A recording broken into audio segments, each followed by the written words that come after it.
For me, I'm sorry. Hello, everyone, and welcome to Shenanigoons, an industrial fantasy D&D campaign where you add to the chaos. I am your host, Logan. I'm also the DM here, and these are the players. Hello, players. Welcome to Hello. Shenanigoons. Hello. We love that you've subscribed. So soon. Sorry, I forgot it was going to do that. It's so good, though. It's good. It's been a while. Mystery is usually the vibe. So strap in for Shenanigoons. You're awesome. You've subscribed. Okay. Damn So it. yeah. I swear you took the other one out. I did not. I haven't touched it. If I touched it, I would add the Beastie Boys one in. Oh, darn. Yeah, I haven't had a chance. Sorry. So anyway, thank you for being here. We are Shenanigoons. We are the Are we the Shenanigoons? This is Shenanigoons. There we go. This is Shenanigoons. No. Well, how do we talk about ourselves? We're the Goonies. No, Can't say no. Goonies. We are Shenanigans. We are Why Shenanigans. We Yeah. are Marshall. Oh wait, no. No, Anyway, only Mike is Marshall. that's true. Dead air is good. Where are we going with that? So anyway, Sorry. so thank you guys for being here. Thank you for showing up. We started a little bit. Well, we started on time, but we didn't give our 10-minute warning. So I'm trying to let people have a few minutes to get here. So you, as we said, get to add to the chaos. How do you do that? You can see that there's this little thing up here, which doesn't tell you much of anything at all, but it's a little bar to remind you that every bit that you send to us is a copper in the pockets of our players. And thank you, Curious Crafts, for the raid. But the Banana Brothers and Anne have come over to see Team our Pluton wonderful forever. Team Pluton.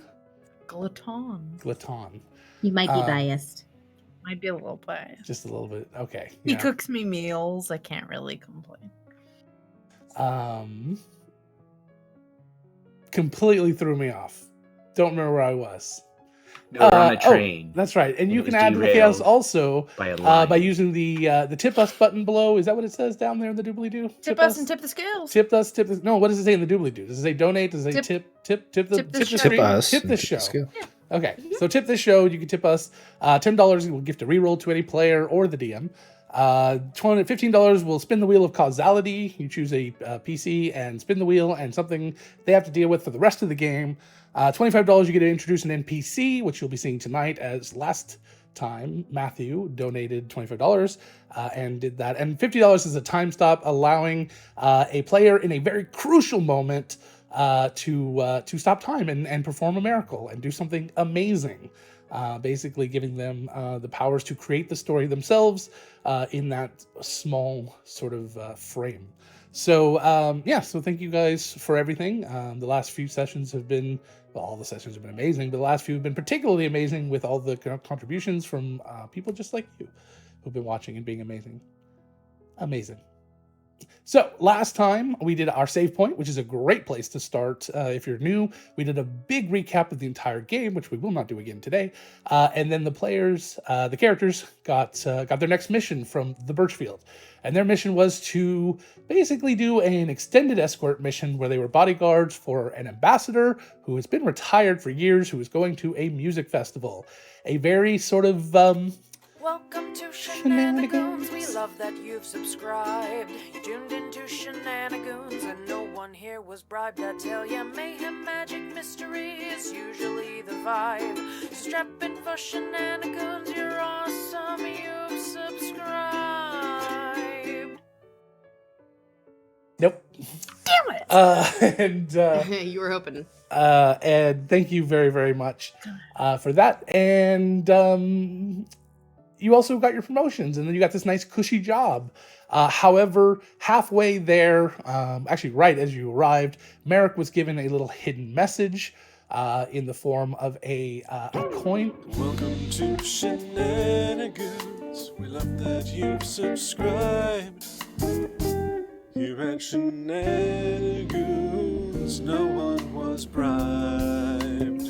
Mayhem, magic, mystery, that's usually the vibe. Oh, thank you, you're awesome, 'cause you subscribed. Thank you. Welcome to Shenanigoons. We love that you've subscribed. You tuned into Shenanigoons. bribed, I tell ya. Mayhem, magic, mystery is usually the vibe. Strap in for shenanigans, you're awesome, you subscribe. There you go.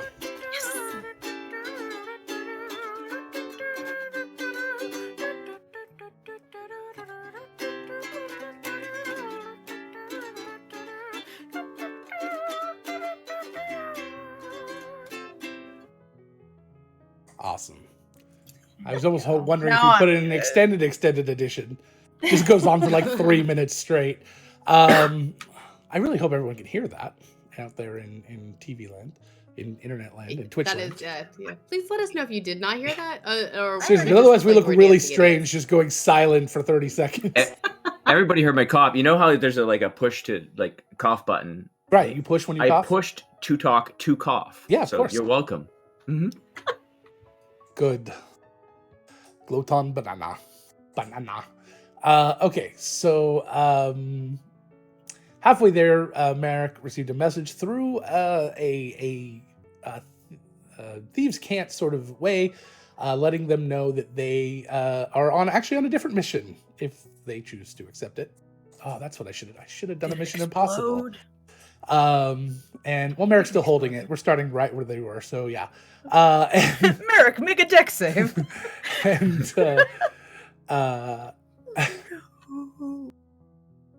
we'll blow off all of your pockets. We equalize the world the opposite way. No. Nobody gets pockets. So You monster.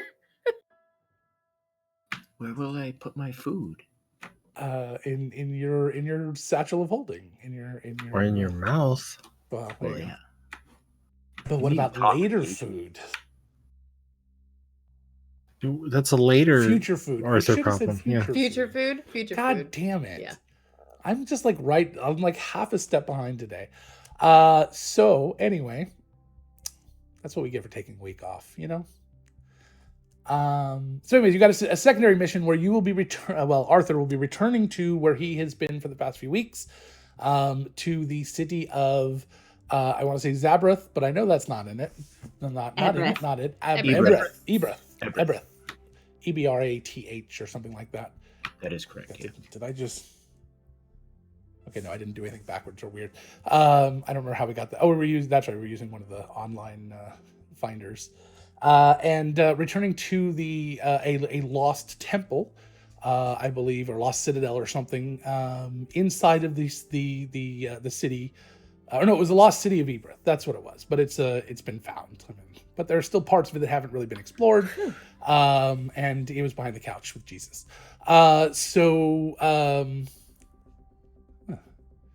You found Jesus behind the couch. Sure. So that's a subtle joke there. And you're looking for something called the Lotus Guide, which is going to help you. It's a lantern made out of a sort of a rock salt, and naturally glowing rock salt, and that is going to help you in your search for 3 colorless mana. The right for the. I think that's the first Magic the Gathering reference on our stream, on our show. Yeah, that's good. Deep cut. That's also one. Does that count? Mm-hmm. Yeah. All right. Well, considering that's the first, It's although the first, it's a so floodgate. I don't- That's right. I That's don't think. we've unlocked that. We leveled Something up. Jace Beleren. Yeah. I am delighted. I am so lost. Looking for the Nexus Manipulator. That's the item. That is the MacGuffin, the big bad, the glowing briefcase. It is the One Ring. It is everything. And Bonnie had a chance to use it and made a mess of things, quite literally. Yep. Well, I'm sure they had someone hoover it up. It's fine. Yeah, I mean, it was disintegration. It was just dust. We are in a fantasy industrial How did we setting. never I'm have- sure there are vacuums. How did Countless Heroes never have a goblin named Hoover? Because everything was central Mhm. central vac. You just plug it into the walls and there it is. Hmm. So, anyway, so hi, welcome. So you were on a train. You were, and you found out that you're actually not on the train that you thought you were. There is no ambassador here that you're aware of, at least not that you've seen as the. They're behind the couch with Jesus. Well, there's two. There's two cars. One is a private car, so she may be in there, but she's not in the main car, which is your sleeper car, which is this nice, very luxurious sort of train car with nice velvet carpets and plush chairs and 4 little private sleeping quarters for 5, 6. I guess 6 would make more sense. Little sleeping areas. That are very lavish and have nice big comforters and big pillows and even decorative throw pillows that have these little flowers on them. And it's great. Cross stitching everywhere. The entire floor is just cross stitched. God, that would take so long. Yeah, it would.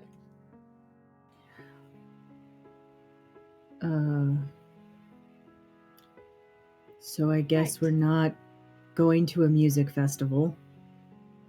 That's makes me sad. But Makes I me wanted wish it. that I had brought my joppers. I'm sure we can go to another music festival at some point, Bonnie. Oh yeah, I'm sure. I mean, I am a walking music festival. Every day with you is a music festival. It's true. Ugh. Oh, but by the way, guys, you remember the beach we went to where sand went everywhere, got everywhere. You Sure. mean a Yeah. beach? Just, It's gonna be pretty much like that Oh, where we're beach. going Ugh. for a Well, bit. Sam's gonna be there. See, they could have told us Mhm. where we were going. At least I could have. All packed, 3 of him. like a sun hat, some appropriate You're attire. going to I'm an wearing outdoor black, music Arthur. festival. Well, I don't know what the climate was there, Mister That's true. Unconnected Voice to Nothing. That's talking to us and being snarky. I did not come across any tourist vendors there, so Okay. Well, So we'll just at need least- to stay cool. and at least we won't have to deal with festival restrooms. There's That's true. All right, so I'm A win. assuming there's some kind of city before we have to cross the oasis, right, Arthur? Because that'd be really stupid for people to just get off a train and walk across an oasis. Or, well, yeah, to an there oasis, I guess. is a the little bit of desert. travel to get there. It was lost. It is now found. Arthur, you were taken by a fire ganassi who was using a sand skiff, which is basically a ship, a raft that's designed to sail along the sand.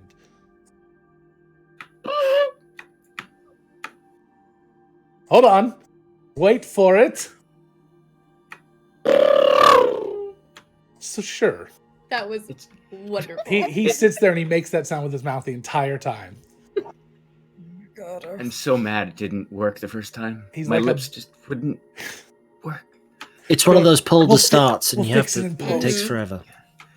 It was like a 50-50. It was a 2-stroke engine. He actually needed uses the his oil. mouth. Yeah, he uses his mouth like a bagpipe so he can fill it with air and make that sound while inhaling, so it actually never stops. Wow. God. That's impressive. That's some good lung control right there. Got my MIDI plugged in. Very soon I'll be able to hold a key to sample what you're saying and doing. And then repeat it back to you. So the musical episode is just going to be all live mixed audio of us. Potentially. That's actually a really good idea. Boots into backseat, boots into backseat, boots into backseat. There's a was that YouTuber. Puss in with a Boots band- joke? The boots No. and pants and boots and pants and boots and Put a cat, put a cat. Cats don't wear pants. Oh, is the train slowing down? No.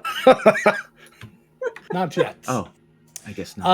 So Just a bump. a few minutes later, there's a knock on the door to the main part of the train, not to the other private quarters at the back.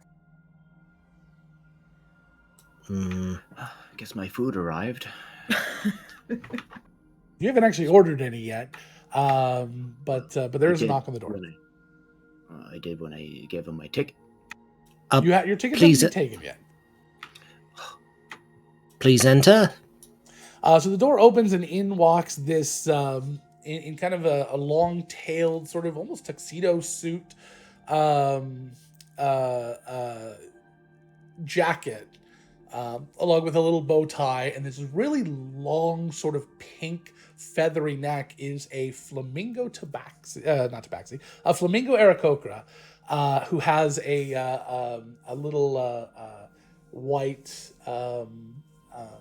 towel over their left wing, and have a little notepad in their hand, and has a little bit drawn on the beak, a little pencil mustache. Guys, I just found like 6 gold in the cushions. Delightful. Was not careful with their money on Right? Must have been beside Jesus. I'll just put it right back here. Hello. Oh yes, hello. How are you? Hungry and Excellent. I am here to feed you. What can I make for you? one of everything.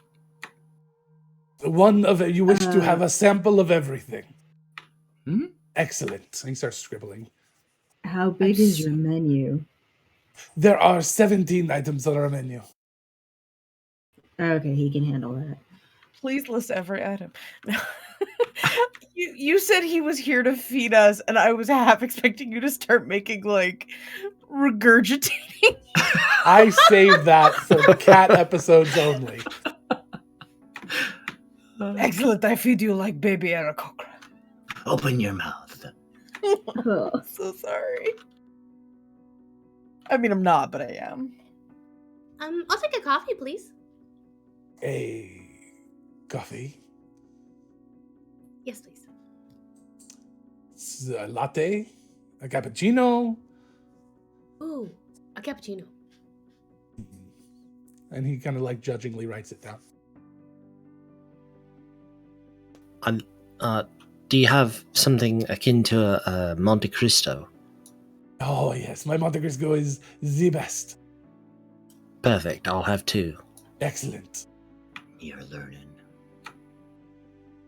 I'd take a tea and Which blend would maybe you like like? something with caffeine in it. So like a breakfast tea would be fine. Or a black tea. Black tea. He writes that down. And for you? I guess, can I get a large latte? No sugar. And what kind of sandwiches or meals do you have besides the Monte Cristo? All sorts of meals. You said you have What would you- 17 things on What the would list. you like? Assuming there's a list. He hands you a menu. Thank you. Make it up. I'll take the roast beef sandwich with the au jus, please. Roast beef. Am I correctly sensing a weird bit of like judgment as he's doing that, or is that just a very thick accent? No, Okay. I very specifically said he was being judgy in some of the orders. Okay. He is definitely being judgy. So, the double-decker Monte Cristo, the one of everything, and then the rest. Sorry, did he say Monte Cristo? Yes, If he it's did. cooked correctly, he did. Ooh. And whatever the rest of you wanted. All right, I shall return. And he just kind of Good day. weirds his head up and then turns and leaves. Ducks a little bit because he's too tall for the room. So, He's a lot. Very yeah. flamboyant. You know, suddenly, what's the barista's name? Duh, with the silent G's doesn't seem so bad. Oh, he's never that bad. I'm not entirely sure why I'd be judged for a cappuccino. It's a perfectly serviceable drink, as is black tea. I have a suspicion that it didn't matter what we ordered. Because it wasn't food, therefore we were being judged? No, I think he No. just judges people. Seemed Oh. like the type. It seemed fine to me. Great. I wish I could live in your world, Arthur. Have you I never do eaten at too. a posh restaurant? I eat at a barracks most of the time, I feel unless like I'm Arthur No, prefers alright. home-cooked meals. Oh, and at your mom's occasionally, but only when you're there and we're not going to be obligated with the 3-meal thing. Fair enough. Sometimes 4.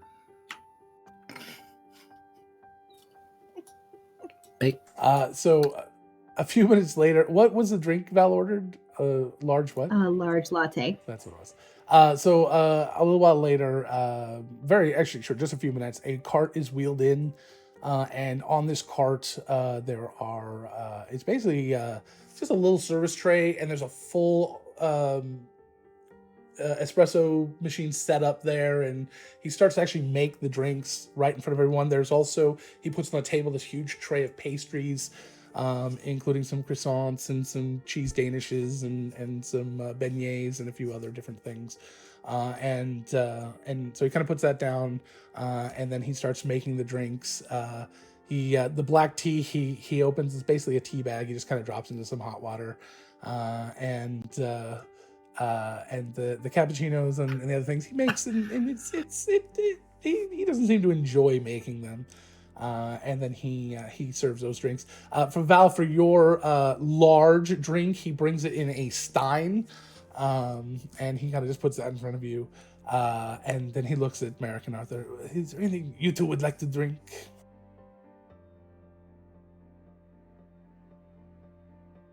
Nope. Do you have any of the Chateau Neuf Vincent red? Chateau Neuf red? Of course we do. What year? What year is it? 72. An excellent year. I shall return. And he leaves. I wasn't aware that wine existed. I just made it up. Well, hopefully you like the way it tastes then. Sure. Okay. Bonnie reaches over and grabs one of the cheese danishes and kind of sits back with it. I'm just gonna take this. They're all fresh. All the pastries are made fresh within probably the last few hours. Maybe the last hour. Are they as good as Lee are in my cheese danishes? Probably, yeah. Sacrilege. Okay, these are really good. Your mom's are better, but they're really good. So we're just going to load up on some of these to take with us in the desert. Sounds like a good plan. It's got to be mostly temple or underground. Right, and we don't know how long we're going to be down there, so we might as well take some provisions. Oh, yes.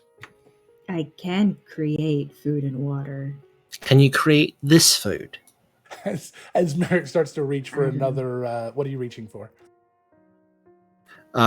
Reaching for a croissant that has like poppy seeds and slivered almonds on it. So as you're kind of reaching for that croissant, it slides off the top and falls to the ground. It's 5 seconds. It's fine. Right. Take a little time. Just Yeah, brush it off. As you reach down to get it, It'll be it fine. slides under the table. that's new, though. I think I'm being had. Did you kick it? No. As you're kind of looking down at that, French Mingo comes back in and picks up the cart and starts to move furniture. Like he's going to be bringing in another, maybe a slightly larger cart. He's just kind of making a little bit of room. And he brings the bottle of wine that's already been opened, and he sets it on the table with 2 glasses. I shall return. And he pushes the cappuccino cart out. Unless you'd like another large. He says as he's pushing the cart, his whole head turns and looks back at you as he continues to push the cart out, obviously not expecting an answer. No, I'm good. Thank you, though. What is this dude's problem? And What why the is the problem with the croissant running croissant? away from you, Merrick? I'm not going to chase it. I'm not going to debase myself. Just kidding. And dives on the floor to go after it. If you hadn't, I would have.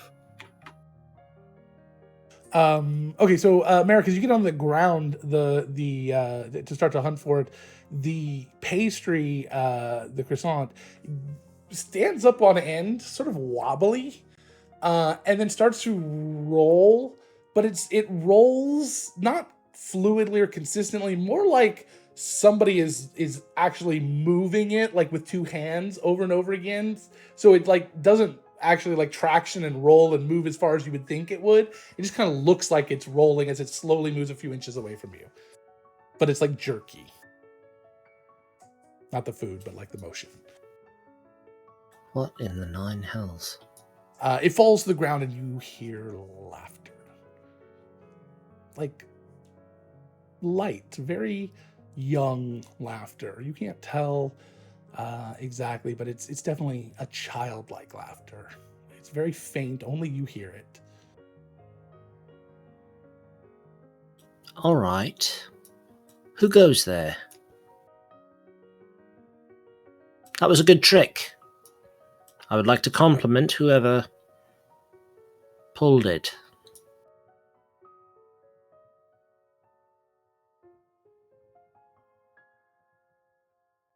Nothing Is seems someone to there? happen. I don't think so, but there was ominous laughter.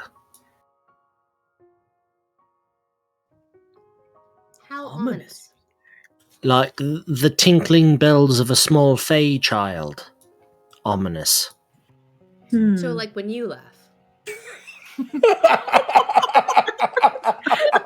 Bonnie just has You the biggest hear, shit-eating you grin all on the- hear laughter, this giggle, this child's giggle, just kind of echo around the room, but it is very loud. Not Oh, it not works. like Excellent. overly loud, but loud enough that you can hear it. Probably the only person that could get away saying that. Because he knows I don't mean it. All right, so it's Does he? real. Did we all heard Everybody the heard second it. Yes, laughter? absolutely. What can I? Where It did kind what of direction? echoes. You don't know Okay. where it came from. It just sort of echoed in the room.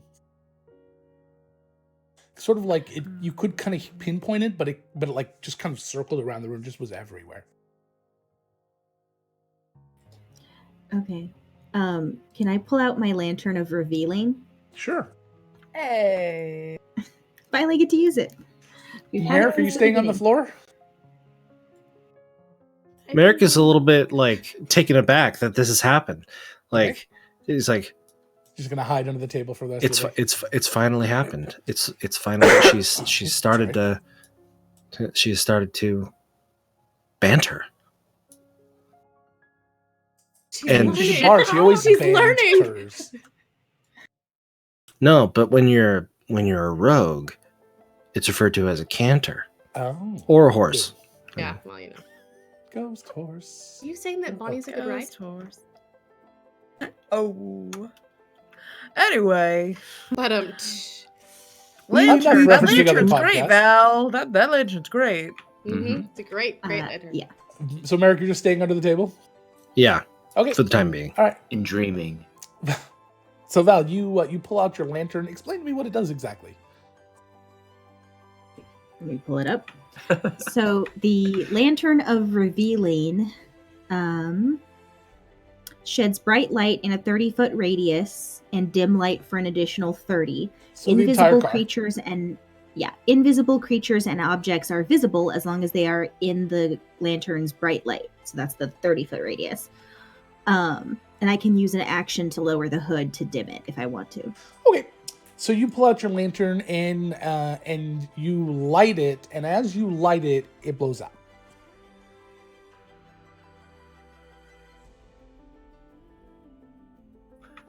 Did it work? No, something blew it out. So there's definitely something here. If you'd like, I could conjure an elemental. That feels like possible overkill. Why don't you just summon a tiger? Just thought I'd offer it. I haven't shown Tigers you. and trains don't mix. Oh my. Oh Okay. my. Val tries to light the lantern again, but she moves away from where she was by a little bit. Okay. To Do see. you try to like cover it so that no wind can get to it? Yeah. Okay, you successfully light it. As you start to peer around the cabin with this eerie sort of light being cast through the room, you think you catch a glimpse of something sort of moving, but something short and small, humanoid maybe, but then it's gone, as if it wasn't necessarily invisible, but maybe just somewhere else. Give me an Arcana check. Okay. And this is a great time to remind everyone that Val still has a wheel from last time. Every Oh, that's time right. Val rolls a even number on a die, Val will be teleported 20 feet in a random direction. And revenge is so sweet. Okay. So, my total is a 17. I rolled a 16. Roll me a d8. And we're going to say you were facing the back of the train when this happened. Oh god, please don't get teleported off the train. 7. So you are teleported forward. Let's see how far. You were teleported forward and slightly off. You are next to a window when you come back. Had it been just a little farther or more to your left, you would have been off the train. Is she still in the same cart? Yeah. Oh, yeah. The carts are very, very long. It was only about 10, 12 feet. But in that, you think that while this does reveal invisible creatures, it will not affect anything that might be in the ethereal realm or be able to pass through to that realm. And you have a feeling that you're dealing with something not necessarily magically invisible, but maybe something a little different, although you're not quite sure what. But you may have ideas of your own. So, that was strange. I don't know if that was magic poisoning. We've seen it do weird things, but Looked like it. either way, this lantern reveals things that are invisible, so whatever's here isn't invisible. Right. But there was definitely something darting around over there. It might be more ethereal or like in another plane that's somehow affecting ours. It's not my forte. Not mine either. That sounds more Adelaide's alley. Or Arthur's. I could summon an elemental. Maybe not Again, inside the that truck. doesn't sound like a good idea. We don't have a great history with trains. Let's try not to derail this one. The door opens. Oh, actually, there's a knock on the door as you are discussing this. Come in. Enter. The door opens. You're not quite sure how the door opened or where it was, because what starts to come being pushed in is a cart. And that's all you see is the front end of a cart that has 18 different plates, or 19 actually, because Val ordered something, 19 different plates, full plates of food on it, all beautifully laid out. And this cart is about 15 feet long. Just a long sort of metal cart that's pushed. It's got a nice drapery on it. It's a nice tablecloth. It's kind of pushed in and down the center of the cart, filling out about half the cart in the end, the center aisle. And underneath it, there's all sorts of different like salt and pepper shakers and napkins and just anything else you might need, silverware and extra plates and things. And finally, a French Mingo finally comes in with the cart at the end, pushing it. He kind of locks the wheel so it can't move around. Bon appetit. Gracias. He kind of like he stops like mid-turn, and he just kind of turns halfway back, like so the eye of the side of his head is just kind of staring at you, and then he turns and walks out. Unless anybody stops. Thank you. No Nope, not gonna stop him. He can go do his thing. Adelaide is going to sit on the floor for a little bit and start casting as a ritual detect magic. Okay. Just sitting there with her tea. All right. What's everyone else doing during this 10 minutes? Bonnie pulls out her violin. Eating my sandwich I'm gonna go after my sandwich. and my tankard of coffee. All right. So about a minute or two into starting to eat, and Adelaide starts her ritual. One of the meals that has not yet been touched. Let's say it is some sort of what could it be? Oh, shrimp and grits. It's a shrimp and grits meal. Damn. So one of mine. Yeah. One of the shrimp kind of gets up and starts jumping and then worming its way, like doing a little, like, but obviously Like a it's little being inchworm? manipulated to the end of the table, and then it gets up and starts to like jump, and then it jumps and sort of just kind of floats weirdly through the air, and then lands on Adelaide's head gently. Adelaide, give me a perception check.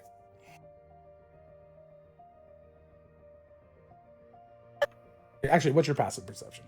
My passive perception is I'm going to -5 because you're concentrating. it's 10. So 5. So 5. So Adelaide does not notice that there's a shrimp on her head. My hair's really let's be fair. These are poofy. I props. mean, it's a pompadour. What are you gonna do?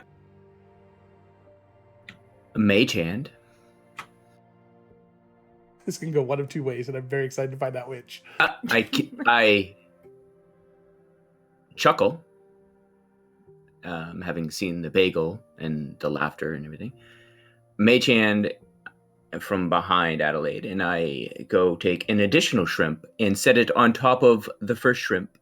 Perfect. Very. Give me politely. let's do an Arcana check as a dexterity check.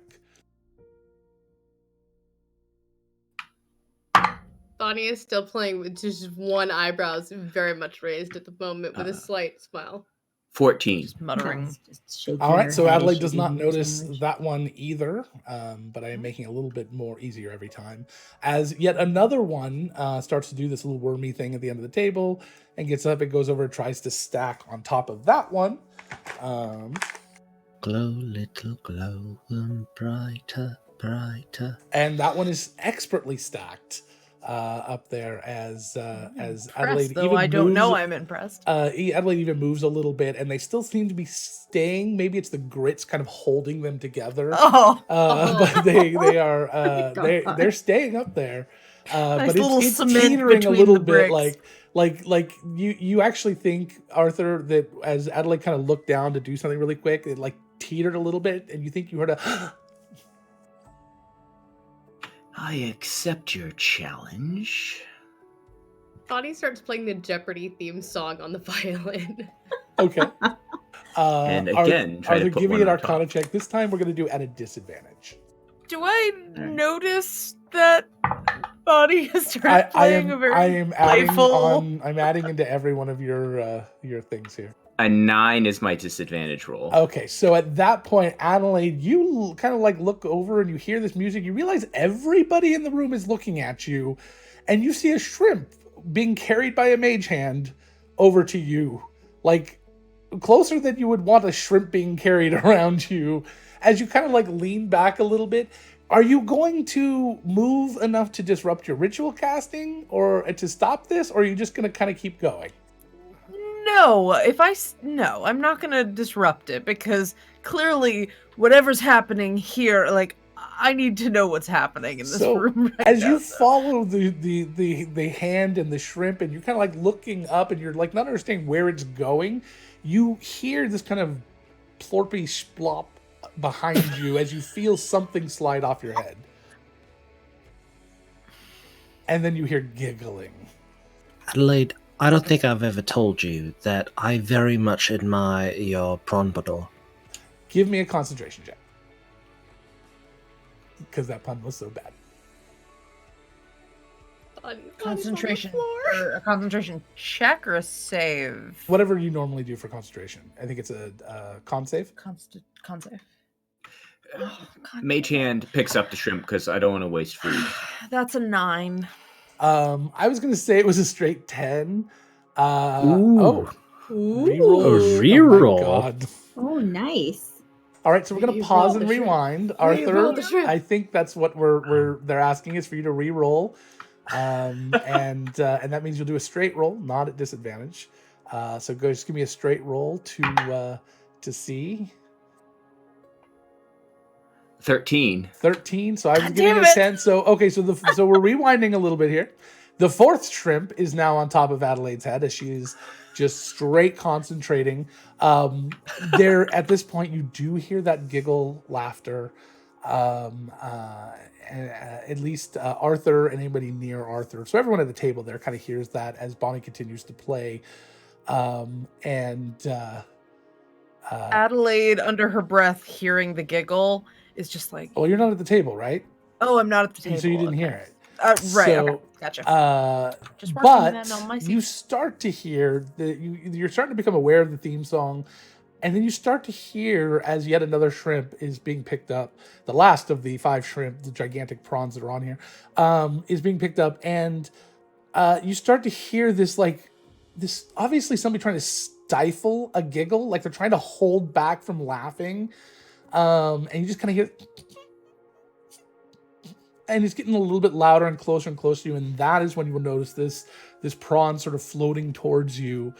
But in this case, as you kind of turn and look at the shrimp, it just drops to the ground, and you hear just a giggle laughing as you hear something kind of hit the ground, just laughing. If I turn and look down and see, As you turn and look down and see the shrimp, all the other shrimp and grits come falling off of your head into your lap. And then you would have given me the concentration check, which I believe was a 9, and you would have failed and lost your half-finished ritual.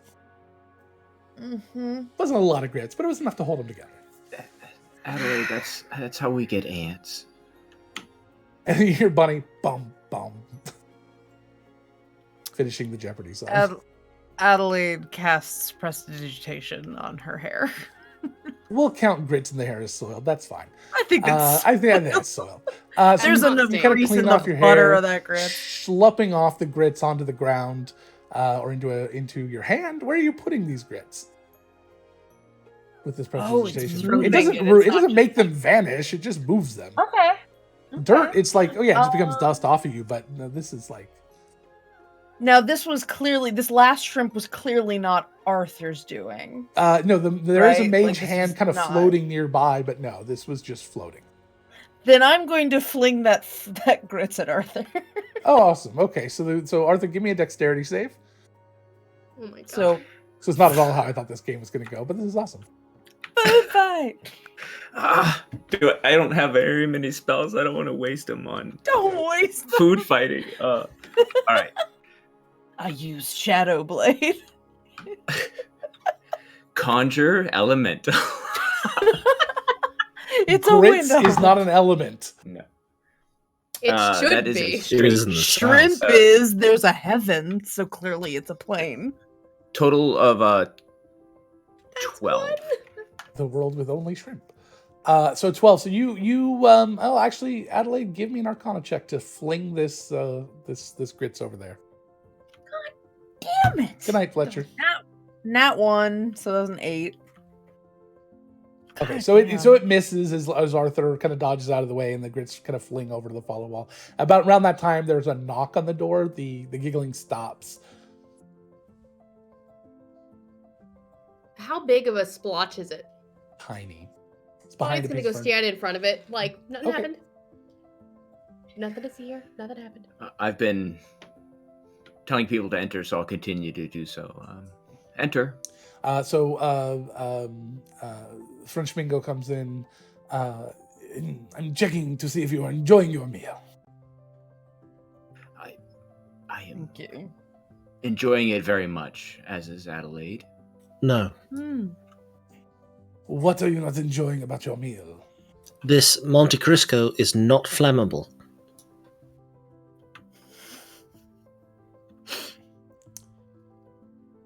Do you wish to talk to the chef? No, the last time I did so, it didn't turn out well.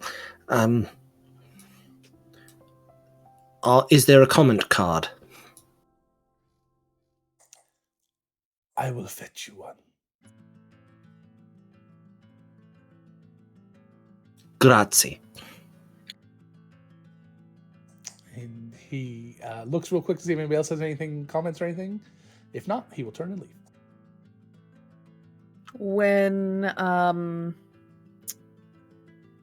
When he leaves, Adelaide will snap her fingers and conjure her hawk. And yeah, just kind of comes into being. All right. And she kind of is looking around the car space, the room, trying to figure out if there would be a good place to have the hawk try to do a loop in the air, or just make a bit of a. It's got a big open fuss. area, so I mean, it's Okay.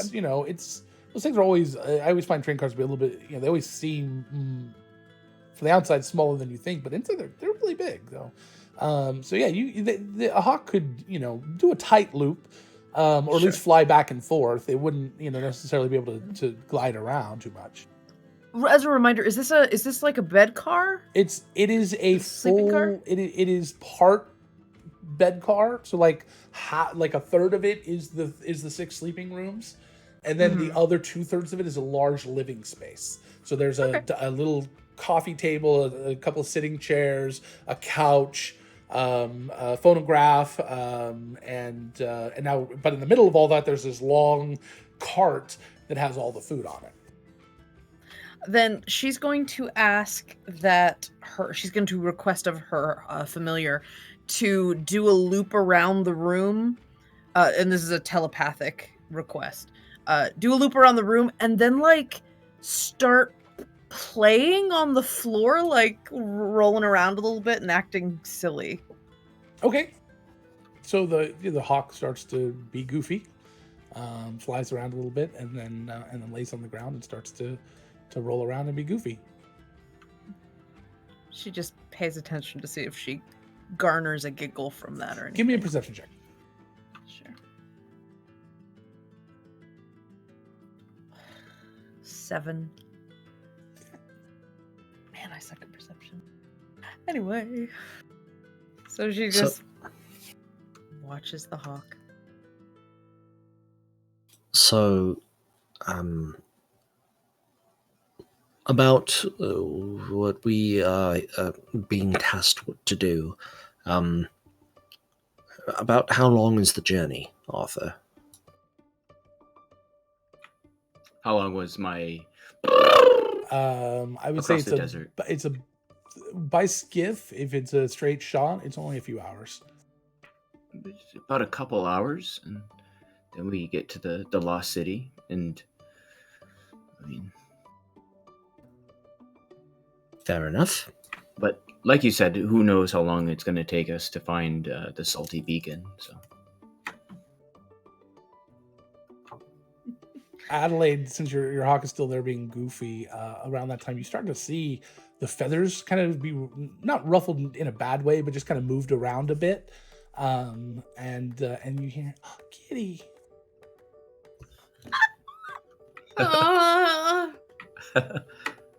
My heart.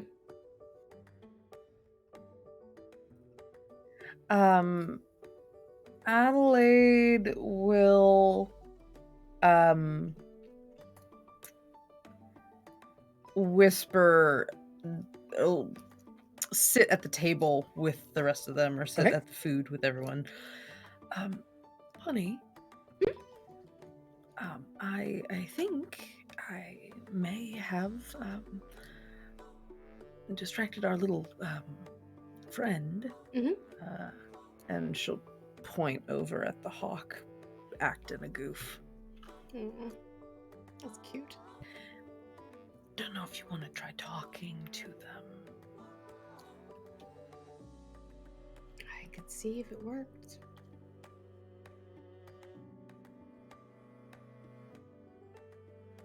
What should I say? Hello? Basic biographical information would be fine for starters. Okay. Merrick's idea was fine too. Well, hey there, friend. I'm Bonnie. It's okay to come out and say hello if you want. I mean, there's lots of food and there's obviously games to be had, and we're happy to play with you. It would be easier if we could see you, though. Give me a persuasion check. Okay.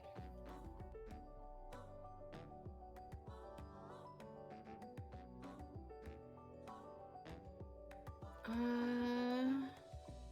18. Appearing before you next to the hawk with one hand kind of in the ruffles of feathers that the hawk is enjoying around the neck, is a young, although not as young as you might think for some of the giggling and voice, a young dwarven girl wearing a cute orange dress, a little orange dress with a little poofiness to the skirt part, and real thick like steel-toed boots. Hi. Hi. So what's your name? What's your name? My name's Bonnie. That's a pretty good name. I like your kitty. Technically, it's her kitty. Thank you. His hair. I don't know how to gender a hawk. Carefully. I walked right into that one, damn it. I mean, his name is Telemachus, if you want to say hi. Telemachus. Okay.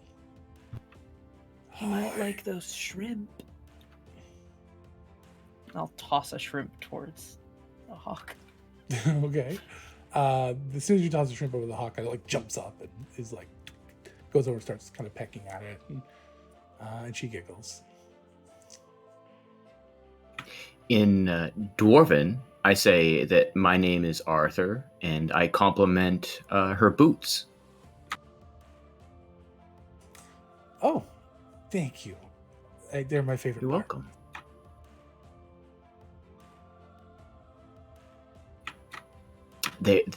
They're wonderful. Go ahead. After you. What brings you to our carriage today? This is not your carriage. Oh, This is my home, so don't take it. oh. Or I'll have You to live in hurt you live in the not French take it. quarters?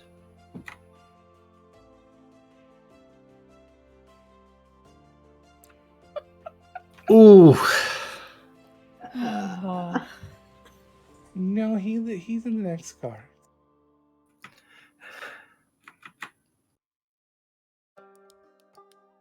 It was not our intention to take this. We are You simply just called it yours. making- That's not right. That was. I still struggle with Temporarily- the language. It was a dwarven mishap with the word, not ours. We're traveling in it temporarily. Mm-hmm. That's what lots of people do. And by the grace of my mercy, you're allowed to stay. Well, thank you very much. Are It would be you wonderful if we had your name so we could thank you properly. You haven't finished giving me your name. Well, that's true. Merrick? Val. Adelaide.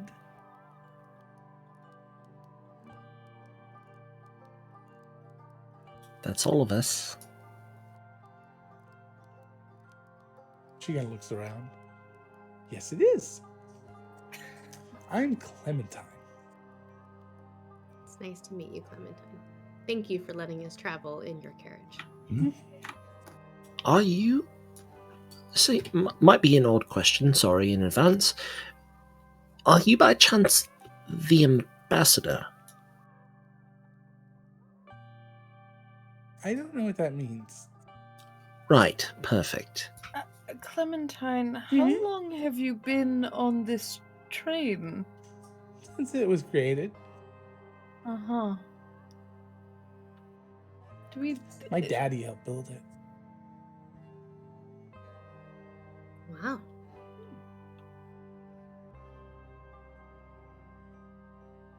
Who's your daddy? And what does he do? I don't remember his name anymore, but he builds trains, or he did.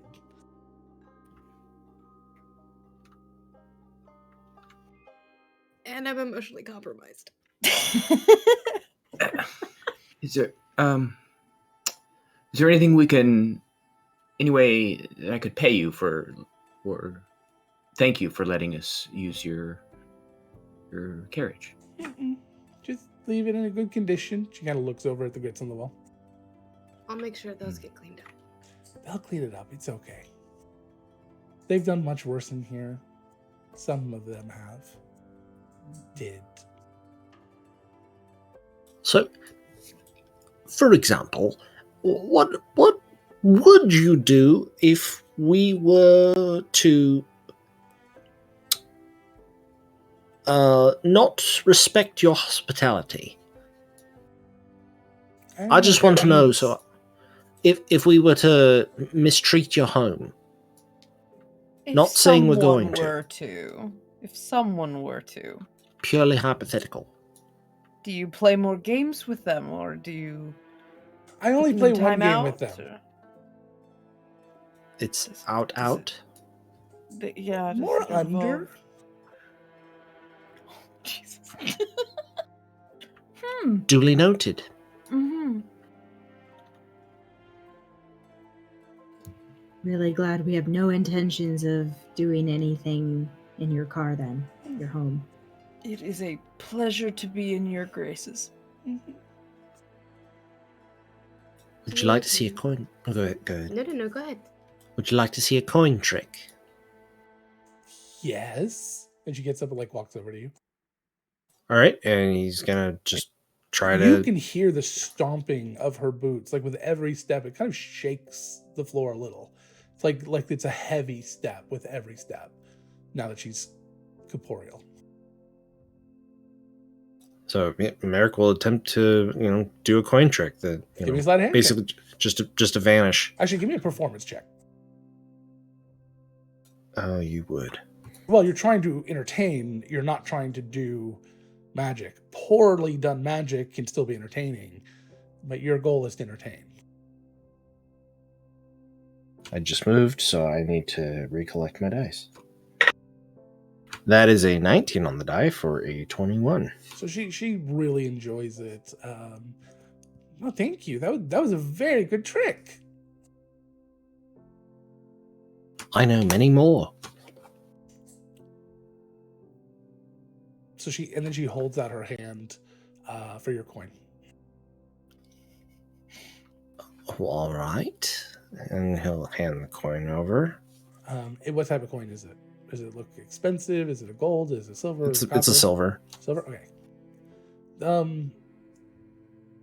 Is this important? To some, sure. Is it important? No, I'm not like money is important because it's really not. But is it important to you? This particular one, no, I am not sentimentally attached to it. Right. Which kingdom did you get this particular coin from? Is it from Birchfield? Is it from Ashport? Is it from this kingdom? Sure. Sure. Okay. Most of them are. Just want to make sure. So on one side has the Birchfield Institute embossed in it, and the other side would have what? I would think whatever the is there a king in Ashport, or is it a what kind of? We had this listed somewhere in the podcast early on. I don't remember what we discussed. I think we just stayed away from a monarchy. Yeah, I I don't thought we remember. had It some was- sort of I think council. Doesn't mean that we council. didn't have important people. So some important political figurehead is what you're going for? Yeah. Okay. So she goes, and she just like scrunches up really hard, and all of a sudden you see the coin. It starts to rattle, like really, like it's just shaking. Not like violently, but just like something is underneath it that is vibrating, like her hand, but her hand's not moving. And then all of a sudden it just flattens and stretches. And she hands it back to you. And you now have what some people would put coins on a railroad track to have them run over. She hands it back to you and giggles. That's very neat. That's my favorite game. That's the under game, huh? Uh-huh. Hmm. Delightful. That's Adelaide just can't stop staring at this little girl in like sort of complete fascination. So you're going to Ebrath, huh? that is the plan. That's where I'm from. Really? Well, the mountains nearby. Anything that You- go for it.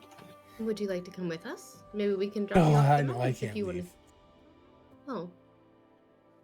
I'm sorry. Why not? Why? Why would I want to leave? Hmm. This is my home. That's a fair point. It is a lovely train. All you can eat shrimp and breadsticks. I mean, I don't Perfect. eat. All you can stack. Well, I don't eat food.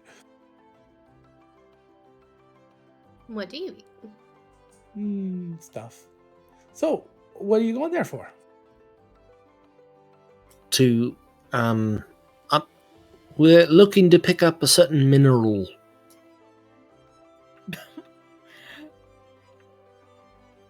At the statement stuff Fire from salt? her, Adelaide. Because you can get that anywhere in the desert. You don't have to go to the city of Ebrath for that. it's a type of guide we're looking for. Oh. Like a Sherpa? More Is that a- handheld? Like a guiding like light. a baby Sherpa? Only non-living. So one that went up the mountain. Right. Their name is Bjorn.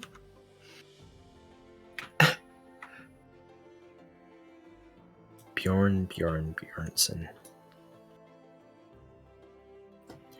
Do you know anything about Ebrath that would help us I to know search some the things area? about Ebrath, but I don't know what is it you're looking for. I mean, lots of people have been there. I thought they discovered everything. They come on this train all the time. We're looking for a temple in particular. There are lots of temples there. Well, there were. One that has a lantern of some sort that I bet a lot of them had lanterns. made of salt. Well, salt was kind of like the glowing rock of the Fair desert. enough. So yeah. I don't need more snarky children in my campaign. She Can you pulls keep a over a secret? plate and starts playing with the mashed potatoes on whatever plate is there. This one specifically was called the Lotus Guide. Oh, yeah, It's lots a- of it's people an have looked for that. Hmm. Yes. A lot I of take it no people. one succeeded yet. How would I know? They came back on the train, Well, if they came back on the train with it, I'd tell you. so they go out looking Oh. for the guide and they never come back on the train. I mean, some people come back, and some people Alive? go into other trains. I don't. Very Gotcha. confused. Like, So- I don't see everybody who comes through, so somebody might have found it. That's true. So, since we are heading into the desert Mhm. and heading to Ebrath, Uh-huh. is there anything that you would recommend as a purveyor of local knowledge that we should do to prepare before heading out on our journey? Like any special provisions that we should? Yes. That is important. Because you can't anything drink any of the you would water like? that's there. Why is that? Well, it's not drinkable water. All right. It's all like comes from that like really hot place, the plane of heat and desert. Plane of fire. Yeah, I don't think so. That's good. All right. I think it's the plane of heat and fire, or heat and desert. Heat Maybe and desert. sand. It's the plane of sand. Ooh, it sounds like it would get everywhere. Yeah, I don't like this. Weirdly, just stays in its own little plane.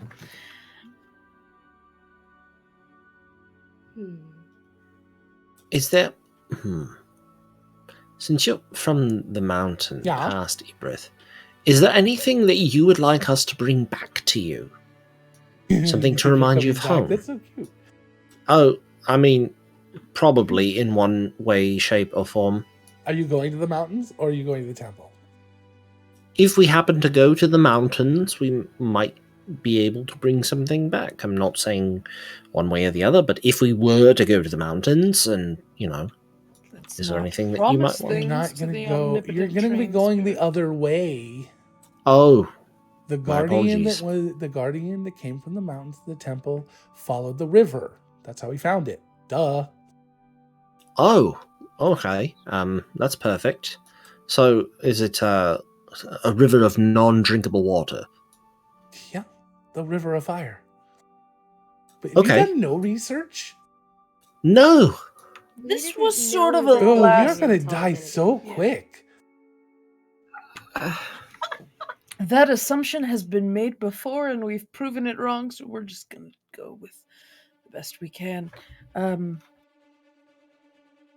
Thank you for the vote of confidence. Yeah, we'll be fine for food and water. I'm I too mean, young I've to been there vote. before, so So Arthur, you're familiar with the river, and the reason why you can't drink the water is because all the water is infused basically with sulfur. It is also hot because it flows directly from nodes through nodes that are near the plane that connect to the plane of fire. So all of the water that flows through most of the desert is boiling hot and contains traces of or is basically infused with sulfur. okay. So it smells bad and it's not drinkable and it'll boil you. I was gonna say that desert must smell awesome. Only close to I mean, it smells fine everywhere else, but it's close to the water you start to get that. You do know that river. The river leads pretty much nowhere near the city, but the city also the understanding was the city used to be much larger than what has been discovered or existed. The rest just covered or destroyed by sand or something else. So, this guardian you mentioned. Yeah. Who? What are they? Oh, they're big, and they're made out of like rock. Big and rocky. All right. Like an elemental. Sure.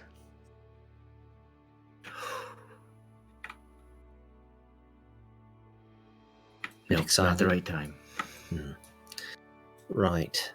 So the guardian came from the mountain and went to the temple, and then stayed at the temple. Mm-hmm. And what is the guardian guarding? The temple. Lantern. Oh, perfect. Because the lantern What- called to the guardian. Oh, That makes sense. all right. Are there any interesting stories about the lantern that uninformed beginners like us wouldn't know? It's supposed to help you find your heart's desire or some stupid crap like that. I don't know. I don't like fairy tales. Oh. Bonnie looks like she's shutting Something down. like on the those. guide to what you seek. Something. I don't remember.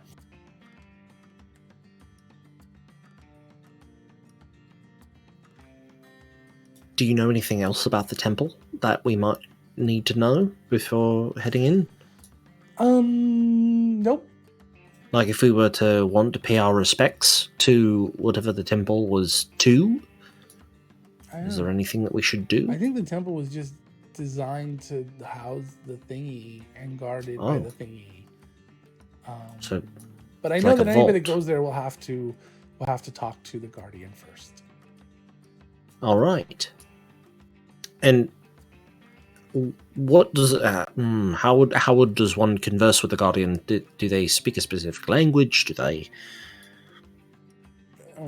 accept bribes? What do you give a big rock creature? Usually Pumice? smaller rocks. A rudimentary lathe.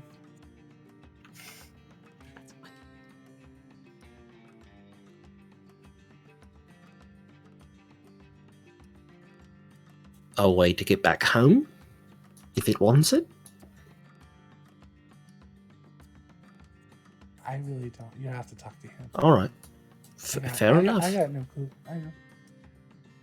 What about modes of transportation through the Trains. desert? She gets really excited. And what a train it is. Skiffs. Right, but where do we get a skiff? There'll be a fire ganassi at the train station. It can bring us. Oh, perfect. Or at least that's what happened last time. All right. Clementine, do you like music? Yeah. Sometimes I play that thing. They don't have a lot of music on it. And she points over to the phonograph. Hmm. I think he referred to himself as a foobar driver.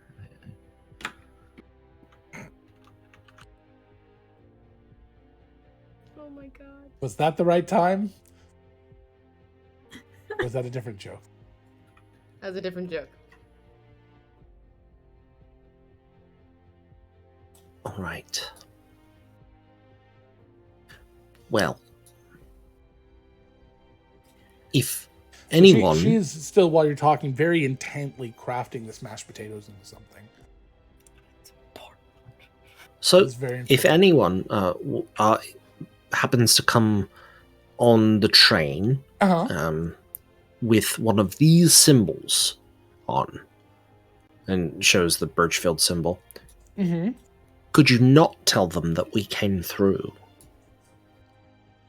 Don't tell them that you came through. Like okay? we're like if we were here for At all. surprise, and we didn't want okay. people to know. There are like 7 people with that symbol on the train right now. Really? Mm-hmm. Huh. Mm-hmm. Well, not including us. Oh, including you. So there's 2 people not in the room right now that also have. There are this. 2 people that have that symbol. Do you remember what Other than color you. it was? You know what color it was? They were like a black and white version of that one. Like no color to it. Kind of shiny. Like this. And she holds up the flattened coin. So silver. More brighter. Platinum. Like platinum? Well, Hemsfar did say that somebody was going to be accompanying the ambassador, so maybe that's those? Bonnie, in your What do they look like? pocket, do you have a platinum coin? I do. Was it that color?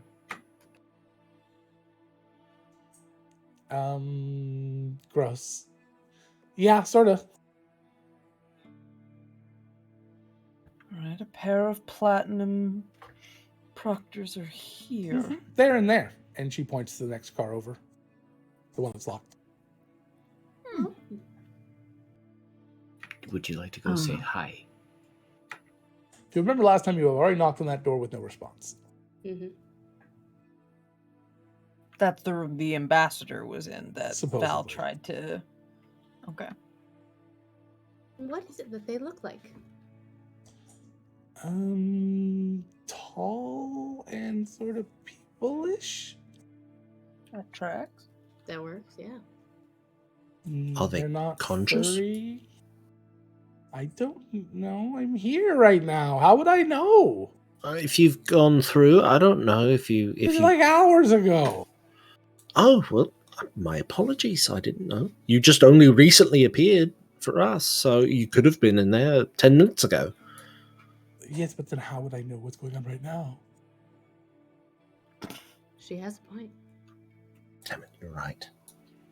This line Were of they- questioning might be slightly unproductive.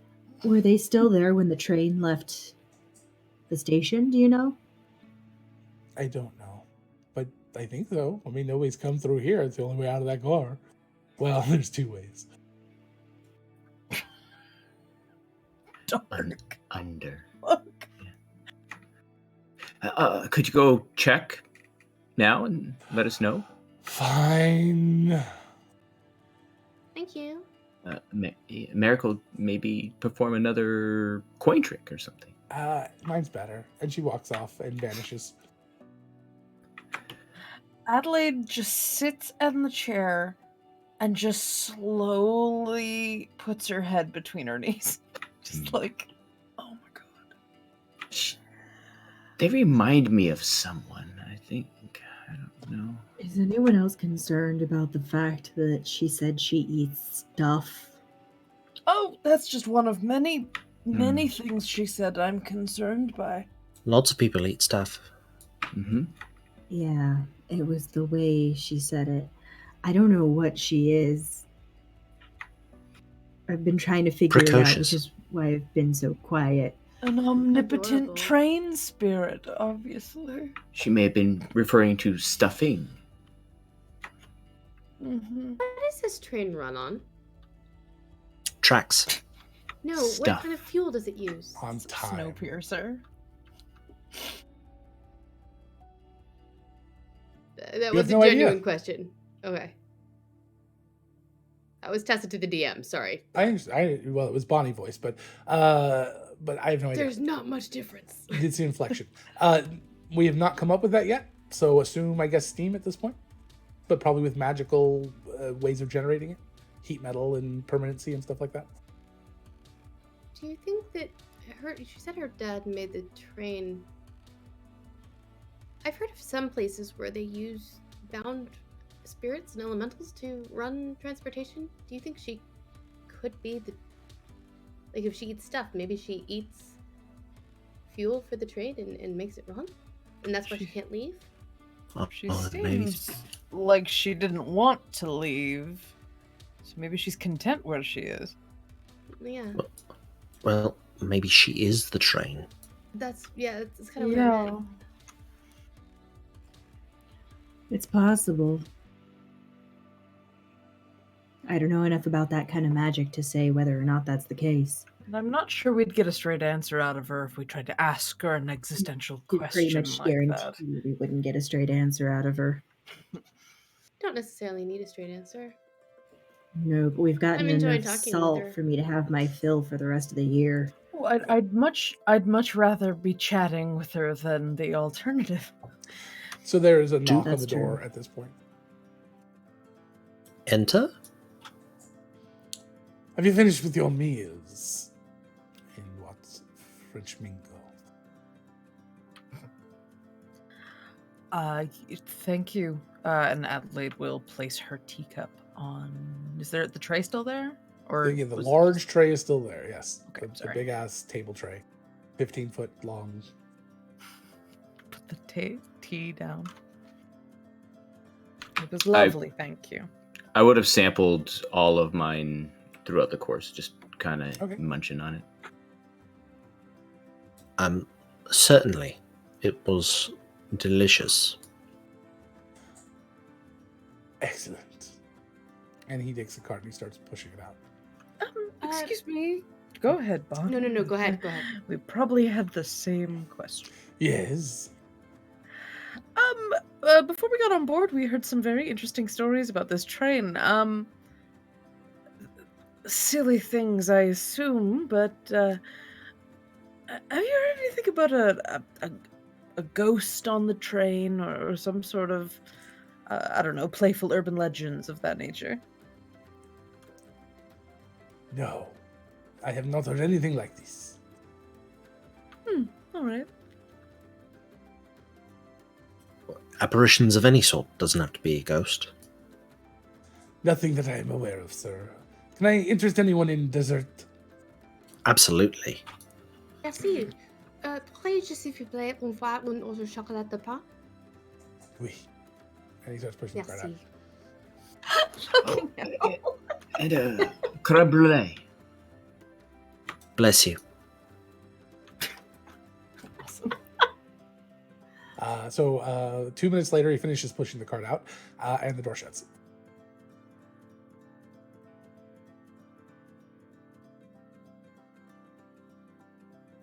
It's okay. What? I filled this pillowcase full of food for the journey. From the cart or from home? Oh, from the cart, yes. That grits will not keep well in a pillowcase, Arthur. The more solid food. So, Breads and cheeses and the like. appearing back in her chair is Clementine, and she's they're awake. Hey, where's my sculpture? Mr. Flamingo. We never got his name. Did the bird The large, take it? surly one. Did the what take it? Did the bird take it? Yes. Adelaide snaps her fingers and puts her hawk on her lap. No. Not Dear. that one. The big one. Might have done. Mm-hmm. And she kind of growls a little and vanishes. Oh, I think you'd find the word bird a little reductive, but sure. Featherly friend. C'est so grand oiseau. I do not speak Elvish, Bonnie. Comment, please. She's not gonna put him under the train. As you right? say that, you hear this, and the whole train just shakes a little bit. Oh no. Adelaide's gonna get out and look down the hallway where that cart might have been. Like where So he was you- going. So you go in and you open the door. It's been a couple of minutes since then, and the next train car is empty. It seems you did have 3 cars, but this one was just considered empty for security reasons. So you'd have to continue and look at the next car over. I'll be right back. And Want company?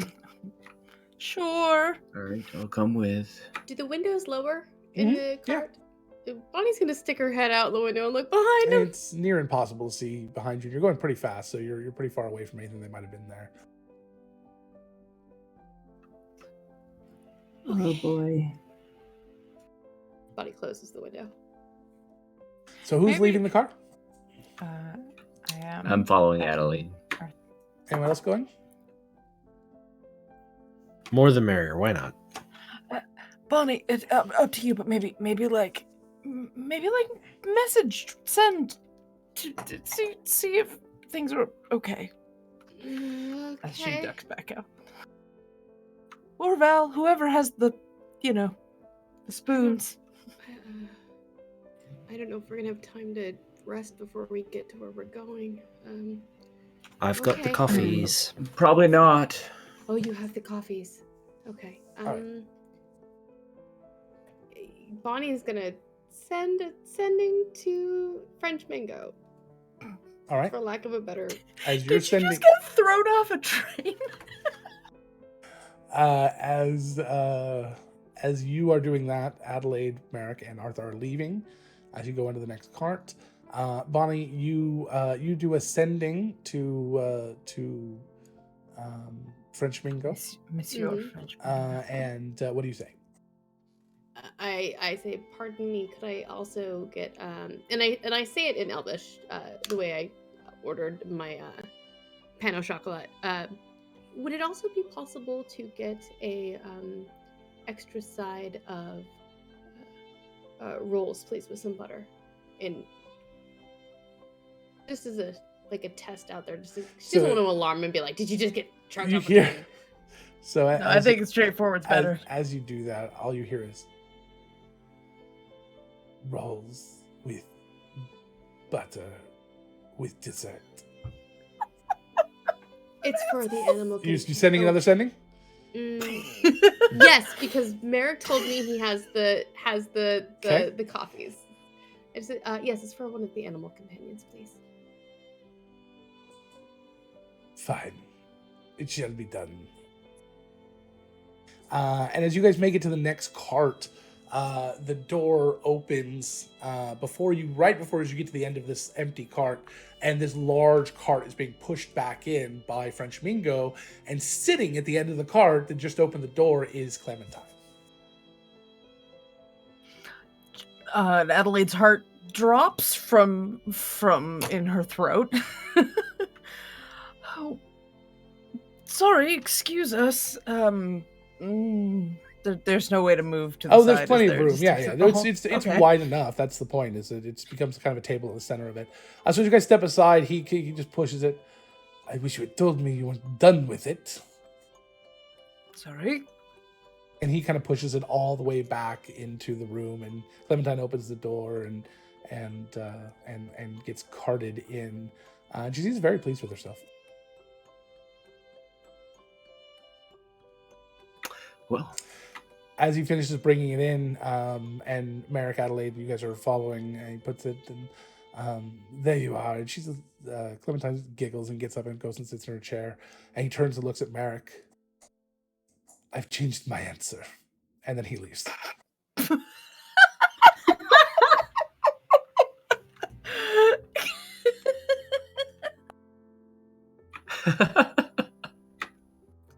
Clementine, Yeah. what'd you play your game with just now? A chair. Okay. And she takes a fork and continues to sculpt her thing, pushing maybe 2 little tiny tablespoons of mashed potato into the rest of this very abstract looking form. And then she just kind of looks at it and grins. What are you sculpting there? This! And she picks up her hand and slams it on the mashed potatoes. As she hits, she vanishes and it goes everywhere. roll initiative. And you hear the train pull into the station. Hmm. And you hear giggling. I would like to slowly lower a window Sure. and prestidigitate the mashed potatoes off me And out. as the you guys window. are getting things ready to depart the train for your station, you hear the voice kind of just rattle in the room. I hope we get to play again. So do we.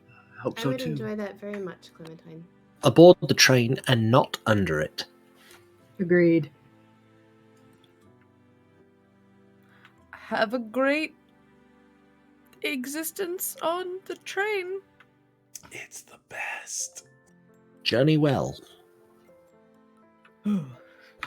Arthur cleans himself off just by eating the mashed potato. And thank you, Matthew, for Clementine.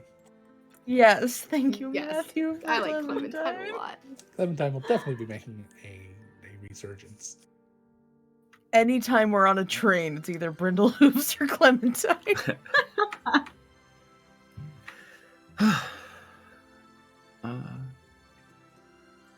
Well, shall we catch our ride then from the fire ganassi? Certainly. Yes. No time like the So, present. as you travel to the edge of town, you meet up with one of the smaller caravans that's going to be heading into the desert, as this town is just barely outside of the desert. The edge of where it starts to really become just a sandy dunes of desert. And you meet up with the same group, Arthur, that you hired before, or that was hired for you. And we're going to kind of skip over some of this because it's not as super important. And you hire what they call a sand skiff. And they basically, it's a sailboat designed to sail over sand using a little bit of a magical means to help it kind of glide along.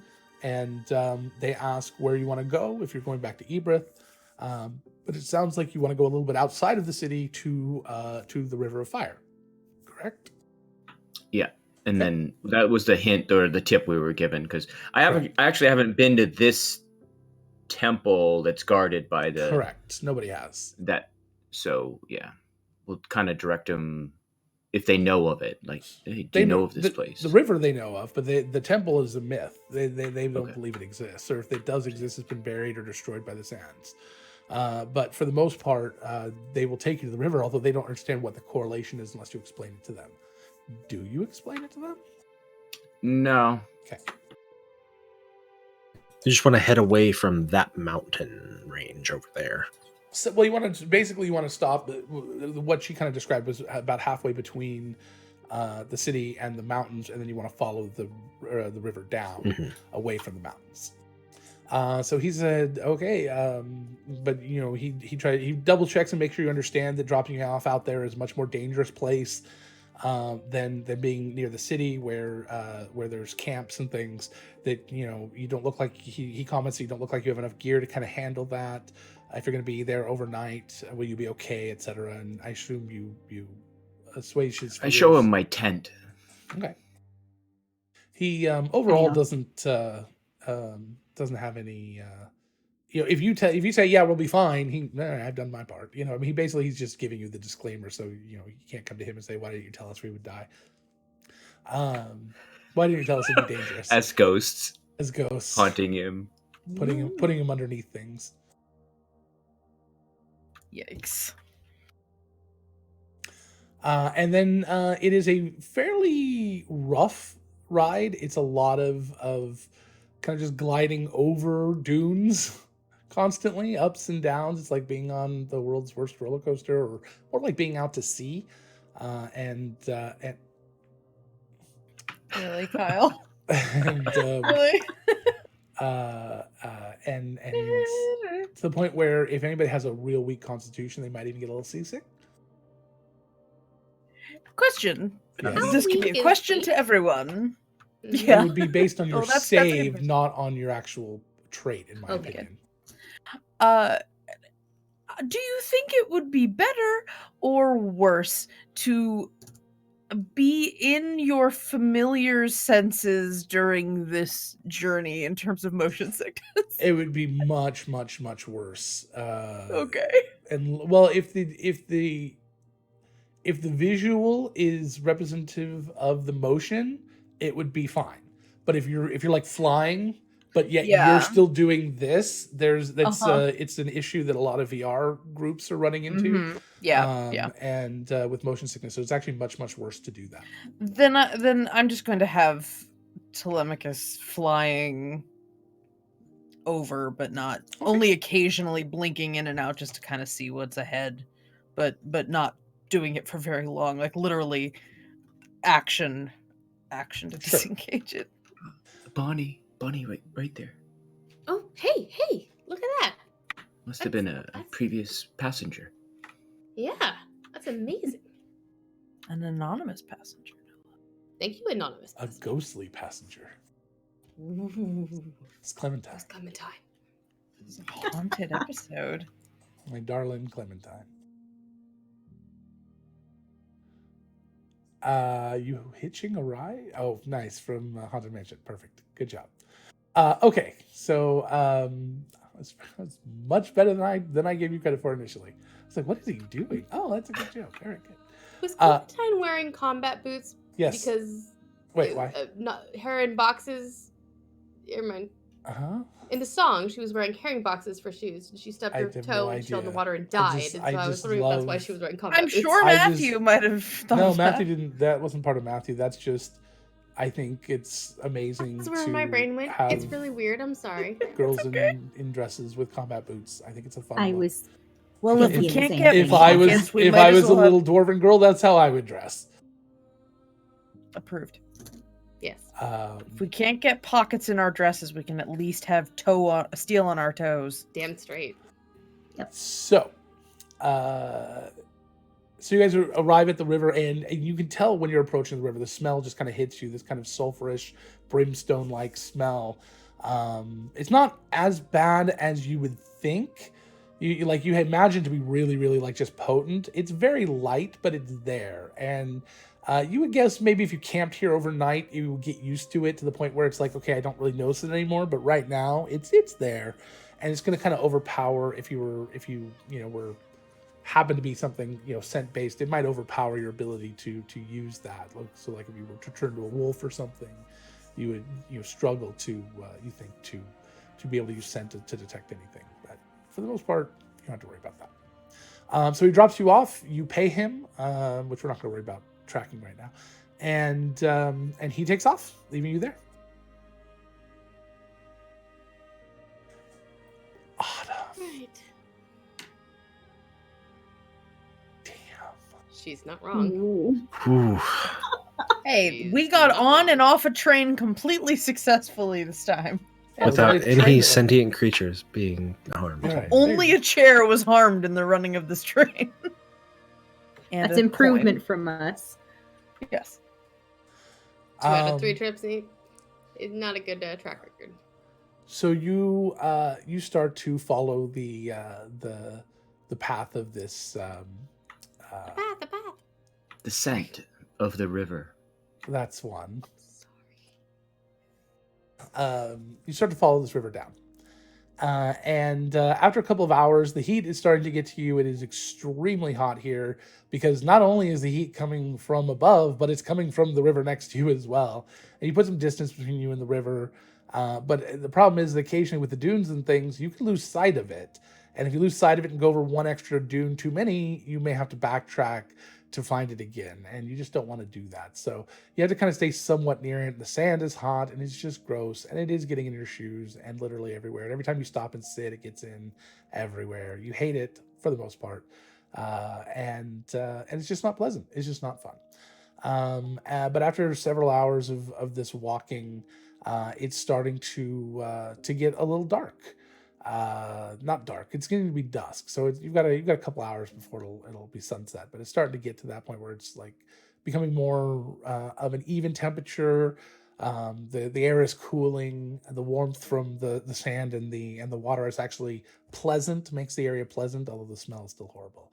And that's when you see that this river starts to flow into this large sort of rock formation. And there's lots of rock formations all over this desert, but this rock formation looks sort of ominous, and the river flows kind of into this large crack. And the only way to get into this area seems. We love that you subscribed. You've tuned into Shenanigoons. No one here was bribed. Mayhem, magic, and mystery is usually the vibe. Strapping for Shenanigans. It's a lullaby right now. I'm tired. It's going to sleep.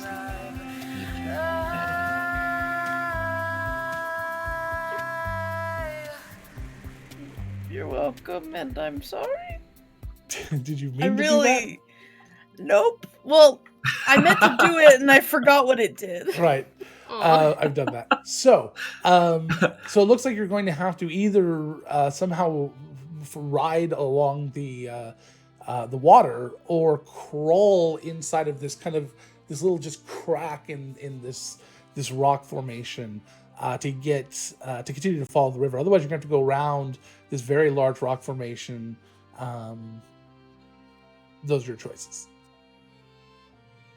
So do you want to go inside the rock formation or do you want to go around the rock formation? And it's huge. It is like a small mountain or a very large sort of mesa. I vote we go inside. You could also climb on top of it, I guess. I mean, it seems like it would be safer. It would give us a better vantage point for protection. Well, it's Could be big the enough. hidden. What Could if it be is the big hidden enough? entrance, too. Yeah. It could also be the Guardian. We're gonna Hello, deal with that. Guardian. No. Are you? Sorry, I didn't know you were going to do more. That's fine. I'm the guardian of the sand. Poseidon quivers before me. Sorry. That's one. I don't even know what that's a reference to. It's a Vine. Good luck quoting it again. That was the entire thing. Pretty sure it's not. It's a reference to something else. Well, I'm sure. So inside, up top, or around? I'm voting Say in. inside. It sounds like that a could be Karnak answer. an entrance. It does. That's one. I don't mind going through. Describe a contortionist wedding night. Sorry. I don't mind going through the rock formation. Merrick, if there are concerns, I can offset any vision problems we might have. I'm more worried about the hydration problems that we definitely will be facing. Well, staying out of the sun will help with that. I mean, not falling into the water. That too. Yeah, I am half Anybody got seal. a I boat? don't particularly enjoy this. First time A a boat folding in- boat would come in handy, and nobody has one. I mean, I could create a boat. You what? Out of dot dot. You can create a raft, maybe, for one. My It shield. has size limits. One at a time we go across. Yeah. Well then, if we Two wanna at a avoid the time. One water- to. If there is a preference to trips. avoid the water, we can go over. 6 one way, half a dozen the other. I don't really mind as long as we press on. That's a dozen, isn't it? I'm going in. And Bonnie just starts walking. Okay. I follow. Where are you going? All right. I'm going into the structure to try and. You'll have to climb on the walls. Yep. The crack is kind of, it connects. It's not like all the way up, so it hasn't worn away enough. So you go over and you start to kind of climb on the walls. Give me a climb check as you test the rock at the edge, an athletics check. We know that the water's gonna It is. If we touch it's it, gonna hurt. Yeah. it's gonna boil. It's gonna There's hurt. steam coming off of it. okay. So yeah, you can kind of climb up it as you get kind of the inside though. The steam has kind of coated the inside of, and it's kind of slimy. It's got some moss, so it's gonna be much harder on the actual inside of this rock here. As you start to kind of reach it around, you're like realizing it's gonna be a lot harder. You're gonna be rolling at disadvantage. Can we look inside and see that before she actually goes in and starts like falling into the water? It's such a thin layer, you don't really see it as much. But you know, she's still on the outside safe. If she fell right now, she'd fall on sand. But she can kind of start feeling it. It's like, oh yeah, that's going to be really tough. You might be able to do it, but you're not sure everyone can. DM Yes. question. Having the ability to fly, would I know if I could carry and lift all my friends one at a time? What's your strength? +1. 13? 12, 13? 12. Probably not. You might be able to carry Merrick. Everyone else is big, I think. You're definitely not going to have the endurance to be able to hold them through however far you're going to have to fly through this cave. Right. It does occur to me that I do have a boat. Well, it's the last flotation device you'd ever use, really. A blow-up doll? No. It's the second to last flotation. I would say that the inside is a little slick. I'm not sure it'd be safe for. I'm sorry, are we still talking about a boat? No. One moment. What? I Hold can on, make hold a on. raft. What's Merrick? Merrick, go ahead. So Merrick is going to sit down on the sand and rummage through his backpack and pull out the blacksmith's puzzle. Okay. And will start folding it and folding. How is that? No. Is it? There we are. And folds it into the coffin. Jeez. Oh. Okay, so you take these interlocking rings of wrought iron and you twist them until they kind of form that geometric shape of the coffin, and it turns into a full-size coffin laying at your feet. You now have a boat, sort of. Okay, does it float? Yeah, it's wood. It's It'll made float. of wood. It'll float. Oh yeah, It's minely rules, crushed this will velvet. definitely float. It's very, but very comfortable. As you're kind of looking at it and realizing, you all kind of fit in there. It'll be snug. It'll be like a bobsled team +1, but you'll all fit in there. The only problem is, you don't really, if you hit any rough patches, you don't have any way to steer. Oh, we certainly do. Disembodied voice from nowhere. Val, do you still have your scythe? Oh my god. Merrick, this is the most macabre thing I've ever seen, and we have 2 death worshippers in our party. A coffin boat with a scythe rudder. Nothing if I'll give you credit for a consistent theme. So I took it off as a weapon because it wasn't useful for that purpose, but she wouldn't have gotten rid of it. Right. So what you're saying it's a rudder. I don't have a bag of holding, Okay. no, but she's carrying it kind of like she would a holy symbol. Got it. She's not using it as an actual weapon. So basically, you've got it like a clock around your neck. You're just like the side of Big ass scythe. All right. Yeah. All right. So you kind of affix the. I'm not going to make you roll. You affix the scythe to the back of this coffin, and you kind of slide it to the edge of the water. It seems like it's very buoyant, so it'll hold up. Yeah. The question. Yes.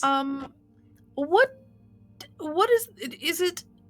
Well, I mean, if we're going to be floating on it, I guess it's bearable to be near the water. It's wood, so it's a good insulator.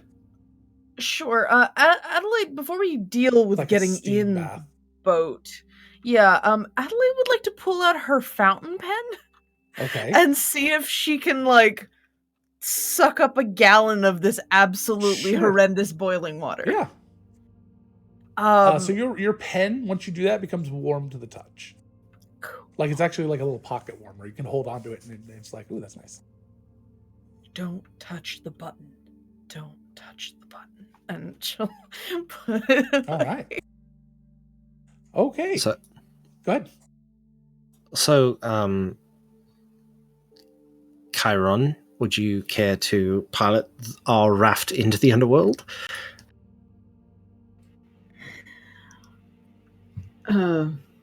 Sure. Oh, look at Bonnie.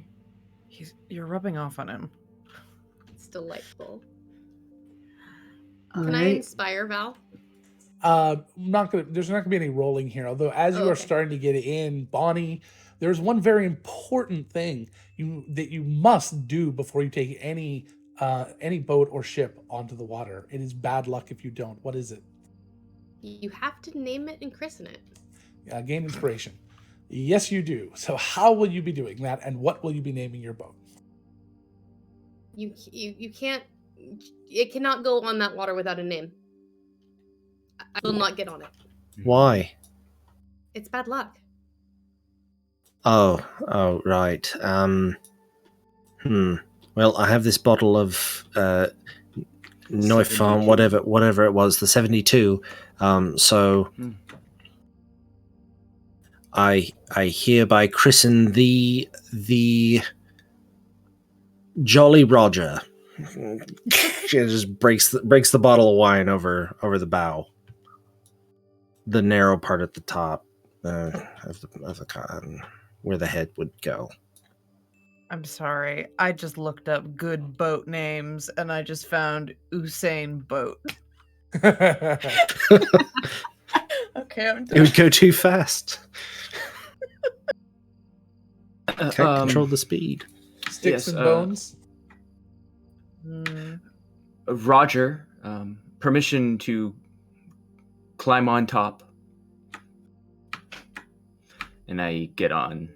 I will not turn the boat into Upsy, your moving path. Thank you for not turning it into Upsy, your moving friend. Thank you. Well, that sounds great. I've always wanted to be a bottom. Oh, Oh my God. Did somebody donate?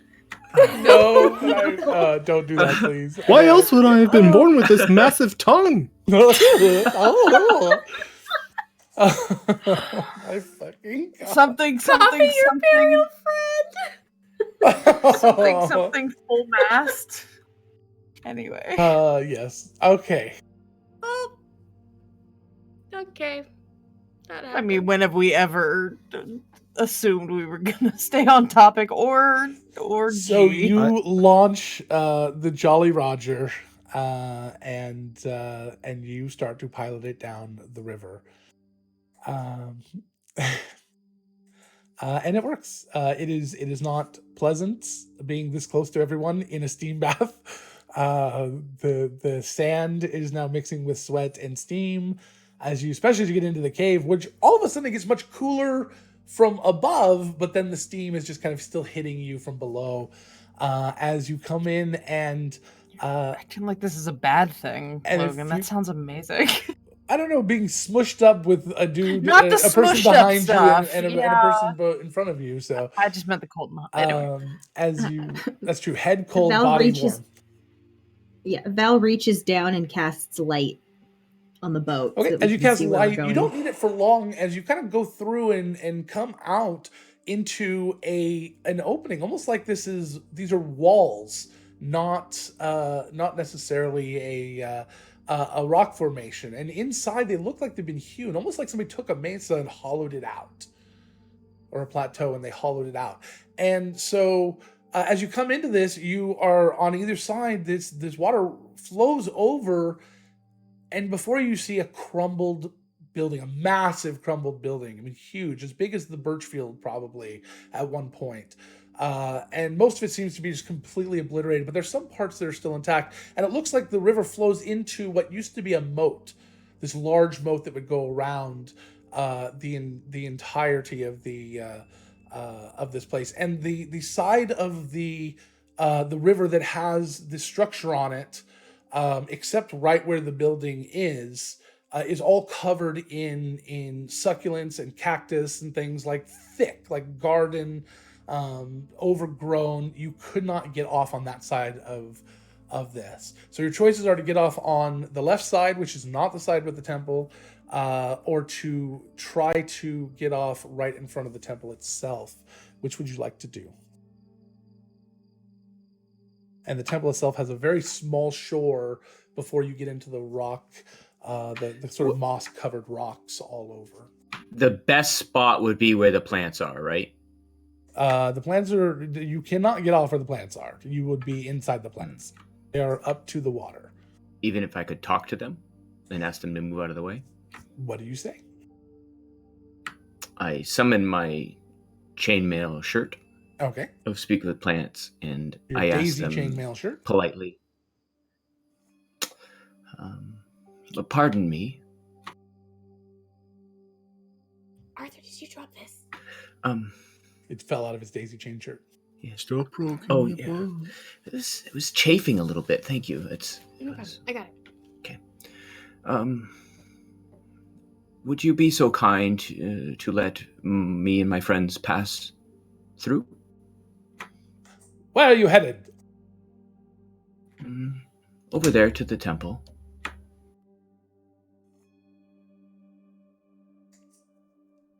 Which temple?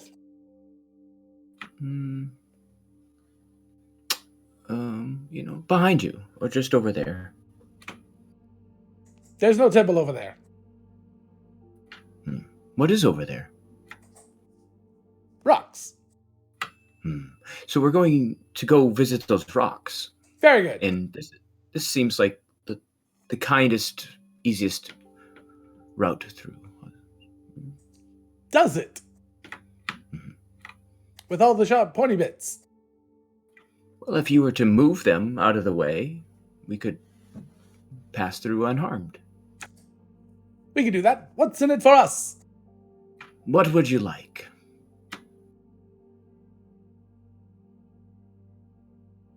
Water. I think we could do that. Would you like the water before or after passage? We shall need it to move.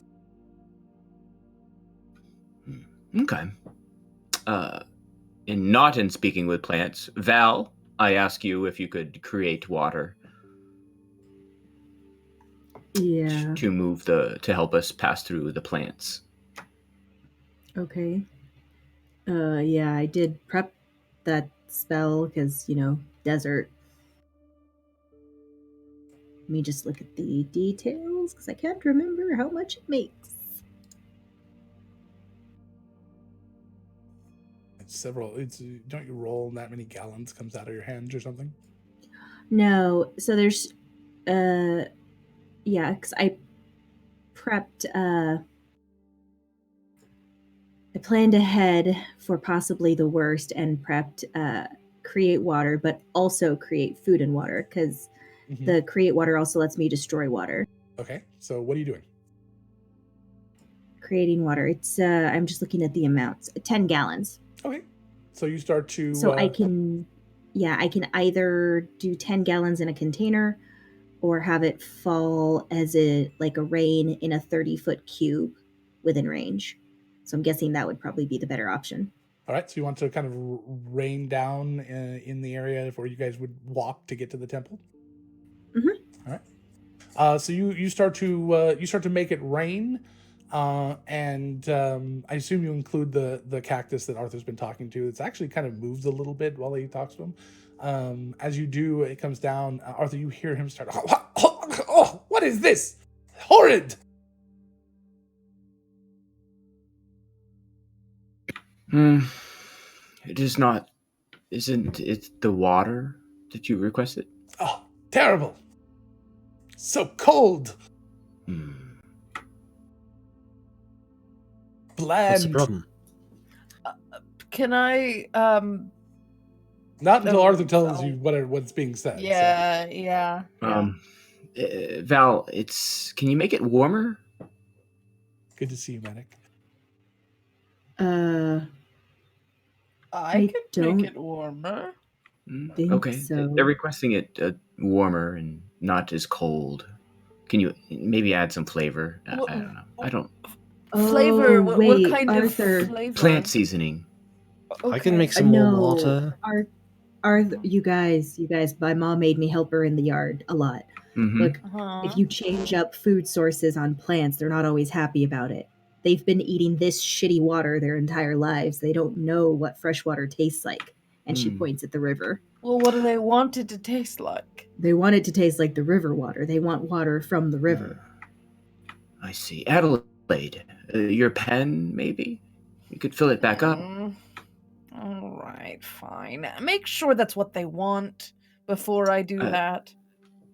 Just test it a little bit. Just do a little bit on on the cactus and see. I don't have a good track record with plants, all right? I want to make sure they want. All right. We're going to try a better water for you. Just a little bit to see if it's what you like. All right. We await your watering. All right, so Adelaide's going to let Arthur point a plant out to her, a specific one, and just right near the roots, just kind of, and let some of the boiling water. How much do you put out from the river out? Oh God, like a tablespoon, like not much. So what? That was just Arthur? a taste. He said, "How does that taste? How does what taste? The water. What water? Try a little more, Adelaide. All right, like 2 cups of it from the gallon. That? Still not sure. I want to do the rest of it. The rest of the gallon. Ah, much better. Yes, that is what we want. Okay. Is that enough? For me? And he kind of leans over. I'll lean to the one on the opposite side. You got and about for you? 50 plants between you and the temple. So. Oh, God. Is it worth it? Like, is this going to be helpful if we get through the plants? I have no idea, right? You have no idea? Do it, Mike. Ask Adelaide to do this 50 more times. Well, it won't be 50 All right, times. Adelaide, It'll only be 10 because you can spread Um, out and kind of get a few of them with each squirt. But if you guys want to do that, that's, you know. The pen, yeah, basically. And if anybody That's has what a I'm going to cup, ask. they could use a cup. They could. I don't have a cup or anything. You don't have pans or pots or anything in any of your equipment? I'm your adventure looking. gear? I'm looking. I I'm assume looking. you guys would have brought something to cook in. So my point is, you guys start to collect the water. Yeah. You've solved my cactus puzzle. And you guys get the water and you start to push it in. As you get up there, you see that all along the beach in front of the temple, there were these jagged shards of what looked like rocks and stones just barely underneath the sand. It would have been very difficult to get here. Actually, you may not even have noticed them from the other angle, and you may have really seriously hurt yourself trying to get on the beach there. Or destroyed your coffin boat. Which I assume you collect your things and finish up that. Hooray. Thank you, Adelaide. Good ship lifestyle. That was I love shockingly effective, Merrick. Good to know we have a boat. I love Wizard Jolly Roger. Roger. Please forgive me if I keep several feet away from all of you. We were way too close for way too Should long. have been It Roger's seems less job. jolly now that we've departed it, but it's fine. We can rename the boat when Every I pull it time back we can out. just give it Yeah, a we new could. name. Is that not how that works? Is that not extra I mean, good you luck? can Bonnie? rechristen a boat. I guess. Well, let's go. Well, what if one of you were to make the boat, and then you would be the captain of that boat? Right, I And said I would you not guys be were the to get captain. to this temple tonight. That's not going to happen. We need to. I just imagine that We're that walking all and talking. teasing- I just imagine we're all teasing Bonnie, like going, no. We're gonna figure out this luck thing. Let's all talk about it. The Oh, look, coffin the is a front rock door. and there's a zombie in it, Medic. I enter the front door. There is no front door. Most of it has just been, a lot of it has been completely collapsed and sand is just filled over. Large rocks look like they've fallen off of this mesa, the walls here, and most of it is just obliterated. But there's this one kind of partial structure still standing. No doors that you can see, but as you approach it, you see what sort of appears to be in one of the large structures, or one of the large boulders kind of nearby. The top half of the boulder almost starts to form a face. And it's kind of just roundish face with these sunken in eye holes, and this mouth kind of starts to appear. Who goes there? Hello, Hello. I am. Welcome I feel welcomed, to the and I temple. appreciate it. Yes, that is where we are. Is his name Olmec? Don't get ahead of me. Damn it! I'm delighted. I am and so Marek. this kind of moss-covered, kind of greenish moss-covered stone kind of rolls up and out and kind of turns and the face kind of grows a little bit and the arms kind of pop out, but he still kind of holds himself together. So you can just kind of see arms start to form into this creature. So more becomes like a totem with arms and legs kind of bunched up instead of that. But yeah, definitely earth elemental type creature, speaking common.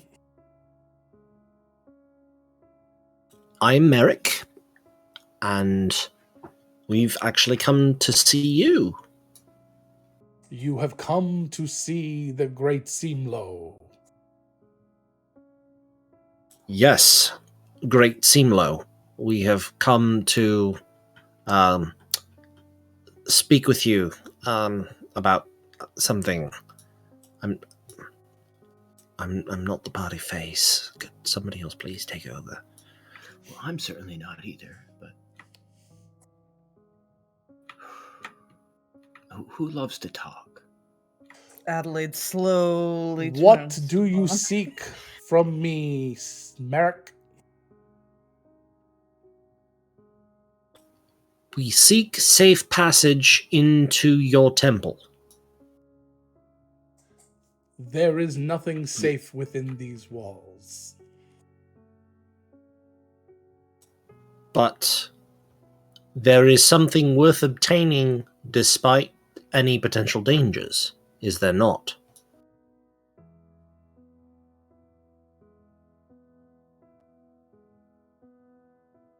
I missed what you said. Sorry.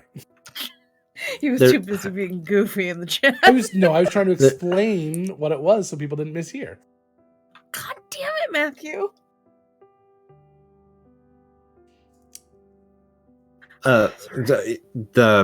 There's something worth obtaining in the temple despite the danger. What do you seek? The Lotus Guide. Only those most worthy of it will find it. Are you worthy, Merrick? My family has long held the lotus to be their most prized symbol. So, potentially? Good bullshit. Uh-oh. Yes. So you're saying the rock has to roll? Am I? Who's doing the wheel of causality here? I'm Medic? assuming the desert. I don't know. One scene. Yes, It's pretty please, medic. Please tell us who is rolling. tough. Oh boy. Oh. we can roll randomly. That's fine. If that's what you'd like, or you could pick one of the PCs is fine. Or I guess you could do me, but it's everybody pick a letter. Q. F. K. M. Pick a letter, Mike. Pick a letter, Mike. Mike. Mike. That's what day it is. Did you say? We didn't hear you. Z. All right. Pick a letter, Logan. A.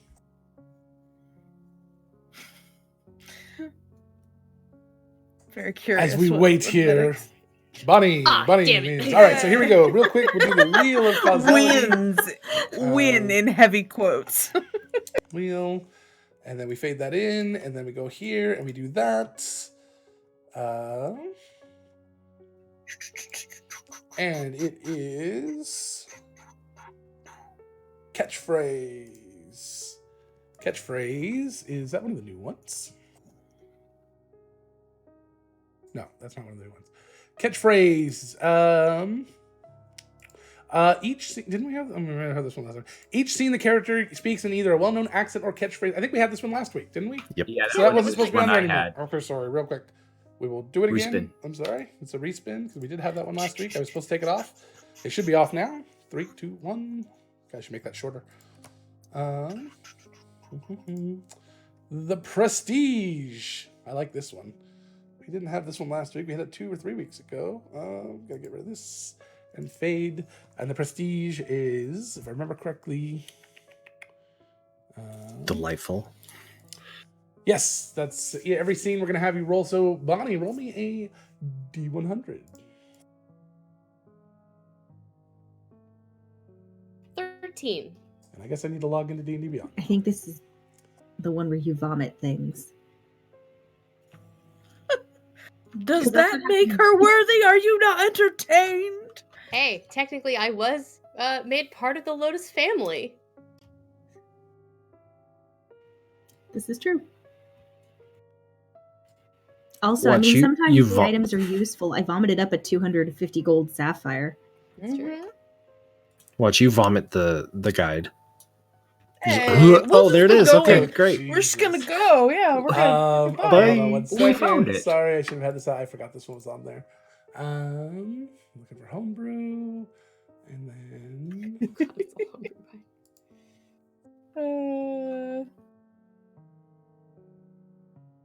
We need the little spinny rainbow wheel. in front of he you. needs to make Like, it a mask, like the one that Sparkle Cam. What'd you can get? oh yeah. Just a, 13. just a, 13. Mm-hmm. Okay. As all right.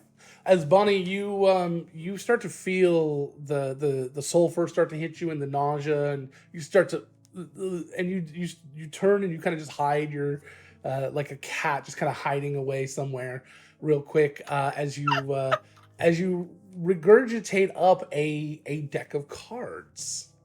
The hell? On the back at of this least deck that of was cards, approximate. the design is this strange set of intertwined strands. It almost looks holographic as you kind of twist it, and it just moves all of these different strands around each of the cards on it. Well, at least it wasn't 52 pickup. It is. Oh god, it should be like. It's like a deck sorter. It is. Merrick, maybe you could do a I think magic trick with those. Probably. I would I'm almost ask. feared of this deck. I of would cards. almost ask if Adelaide recognizes what that deck might be. It's a little over half a deck. So maybe 34 cards or so. It could be worse. It could have been a lot bigger of an object. I think my throat has paper cuts now. Let me see. Oh. Can I see the deck, please? So as you guys are doing that, Sorry, Simlo looks a Simlo. little like fine, whatever. Sorry, it's just a little quirk of the job. What would make one worthy of such a gift? You would have to pass Yes. the challenges. Okay. You have already Okay. passed the first. You have made it Getting across the here? moat. What is the next one? You will face 3 more challenges, and then the Sphinx's riddle. Oh, delightful. I love riddles. All right, seems Pass. straightforward enough. Only with determination, courage, and the moon's blessing will you pass and receive the riddle of the Sphinx. And then only when you answer with the song of the Sphinx will you receive the say song? treasure you wish. Determination, courage, blessing of the moon, song of the Sphinx. Got it. Mhm. But beware. Of? The path you choose will determine how difficult your challenge is, and other guardians and traps await you inside. Now choose your path. And you hear stone sliding against stone as 3 different doors are revealed. The first one on it is kind of almost as if the etchings and things have faded away, but you kind of look at it long enough and you see that it's made in ruddy clay. It's a spotted jungle cat. And then the next one, in some sort of indigo sort of paint, there's a large thin fish with razor sharp teeth. And then the last one is some sort of frolicking primate with a long winding tail, and it's covered in the same moss as Simlo. And it says, choose your path and enter. So speaketh Simlo the Green. Oh my god. Logan. Legends of the Hidden Dungeon. Bum, bum, bum, bum. All right. Well, let's see. Logan. All of them could be dangerous in their own right. Go ahead. With my background of historical knowledge, would this be considered a ruin or dungeon? Maybe Yes. both. Give me a history check. God damn. And I can Indiana understand the Jones. original purpose and who built it. I love that background. 12. So as you are thinking back and trying to remember all of your um um one second.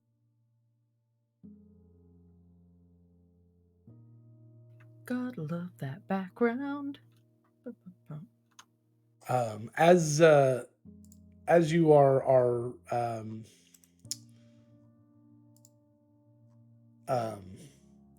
thinking back, the three symbols here are important uh, to this area. And as you're thinking, you're pulling into your history and trying to remember what you've learned in the city, and you've been here recently, and what you've been learning about it. You've seen these symbols before. In general, though, as the purpose of this place is obviously to protect this item, this particular part of it seems to be changed a little bit. And while these symbols are brought together, you have a belief that that they don't have any significant difference between them. That this is the first challenge is making a choice. Well, the second challenge technically is making a choice, and the time that it would take. That maybe sometimes the choice of which path to take might be most difficult for some people. So whether you take the red jaguars or the blue barracuda or the green monkeys, it doesn't really matter. The challenges will be the same. Well, we're doomed. We're never gonna make a decision. So. I say, I've got it. All right, following your lead. And I go down the left one. So the red jaguar. All right. And as you We'll the door you walk defer. over and the door opens, you hear Simlo, the most difficult of paths. Yeah. Mm-hmm. And you enter and the door slowly slides closed behind you. Do you think you And would have you said start that no matter walking. which door we chose? Yeah, Probably. I think so. Son of a bitch. So, as you start to No, his walk mother. through this temple, it is a little bit of a longer walk than you would expect. This place doesn't feel, this section of it doesn't feel this large. You don't remember going down, but for some reason it just feels like you've been walking for a while. 20, 30 minutes you've been walking down this just one hallway. And it's not until somebody kind of comments on it, you start to think about how long it's actually been, that you then see at the end of it, there is this opening. And as you get to this opening, you look down, and there is this large, deep, circular pit. And all along the pit, there are these doors, and next to the doors, there's these large protrusions, these small flat protrusions, almost look like buttons or switches next to each door. Each one a different color. At least they used to be, and faded over time. You can't really tell all the colors anymore. You're not sure that was very important. At the bottom of this pit, there is all sorts of strange sort of floating objects. Almost looks like the bottom of the pit is debris floating on the top of water, like if you've ever seen like little styrofoam float on water. It's kind of like that. Just like you can tell that it's just like something's not quite right about the floor. And then almost like handholds along all of the sides are these square and circular sort of climbing spots to make it easy to climb to all of these different doors. What do you do? I have Telemachus out and have him do a circle around and look through his eyes just to see if there's any smaller details. Do you get anything from him, or is it just? What do you mean? What? Well, I don't know. What do you understand of what he's going through? We can speak telepathically, so whatever you would define telepathic communication as, and then I can see through his senses. So if I spend an action to kind of sync up with him, I can see and hear and like smell and taste what he experiences. I think it's mostly see and hear, though. Is it just the five senses, or do you get like emotion or? I don't.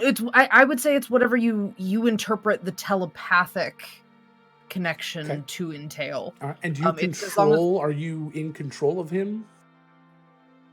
He listens to my commands. But he's the one actually doing the flying. Yeah, as long as I'm in 100 feet of him, I could telepathically ask things of him. So the bird starts to kind of swoop in past the entryway, this edge where you guys are at, and immediately kind of just starts to slump and kind of glide down a bit. And you get this feeling like a lack of motivation for like he's being kind of really lazy about what you're trying to get him to do, and he's just not wanting to kind of act. Please, I'll get you fish. Even with that, he seems to be struggling. Can you please have him make a wisdom save? Oh God. Sure. Oh, he's okay at that. Nat 20. 22. So as you kind of encourage him and talk about treats, he's like, buddy. all right. And he just starts flying around a bit more, and he seems fine. All right. Do I get a sense that he was struggling a little bit? Was that something You get the idea that there was something kind of going on that he didn't feel quite right. You don't know what, though. Okay.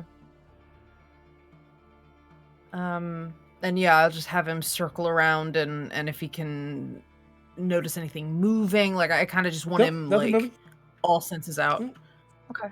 I'll have him like park across the pit from us so that he's got some it's a sheer wall, so he would have to cling to the wall or cling to one of these climbing holes. If he could tuck into one of them, I'd have him just They're not that deep. They're only about 2 inches deep. Okay. Then I'll just snap and let him go into his little demi-plane, his little like and Adelaide will blink back. It was weird. There was like a flicker of something when he was flying around. He seemed a little off. But he shook it off, but I'm not sure. Off how? Slow? A little weirdly apathetic. Guys. Like he lacked determination. Yeah, exactly. It took a little nudge. Yeah. Seamlo said it would take determination, courage, and the moon's blessing to pass the 3 challenges. Okay. So some sort of apathy filter that we have to push through. Probably. Maybe. Okay. So, what do we have? What is? We have to climb down. Well, Doesn't looks seem like so there's hard. some. No, I was going to say there's some holds. But if you lose your desire to climb, then I bet it gets a lot harder. Mm-hmm. Does anybody Fair have enough. anything against charm and things like that would affect our minds? Nope. I'm harder to affect by charms, and I think I have counter charm, but it's only if I can see it being cast at you guys. And don't one of us have a potion of climbing? I do. I'm double checking. I With do these because handholds, I you're very guessing much it's so. like a DC 5. It's not going to be hard to do. Oh. It's designed to be climbed around. Well, So the question would be, where are we climbing to? Well, there's dozens of doors.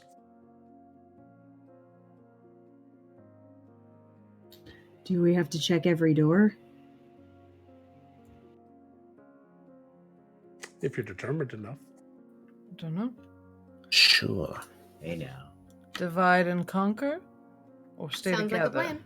Maybe we should check the first 1 or 2 out together, just in case there's a ton of things behind there that want to kill us. Sure. Well, whatever we do, we should make a decision and do it. All right. Let's soldier for. If real quick, turning the cards over, does the face of the card like on the bottom look like anything? Because you said the back of the cards. No, it's just white. It's just white. Okay. Mm-hmm. Like they're blank? Yeah. At least the bottom card. Do you Okay. want to look at a different card? Yes. All right, you cut the card. Roll me a d34. Oh god. Where is it in Countless Heroes? Is that still where the dice roller is? I don't know. Of all the things The for me to description throw up. says 34. I didn't have to count them.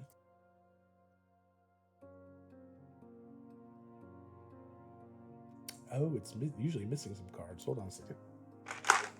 Yep. Of all the cards. Okay, so it's 30 cards. So d30, please. Okay.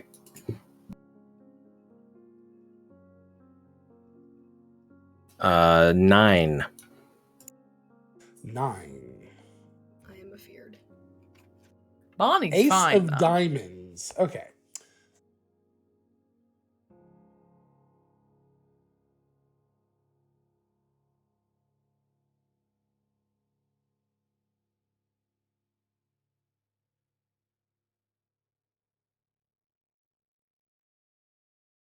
Okay. So heart as you palpitations. cut the cards, the Ace of Diamonds shoots out of your hands and then explodes into this like little burst of dust, stardust, right in front of you, about 10 feet out over this pit.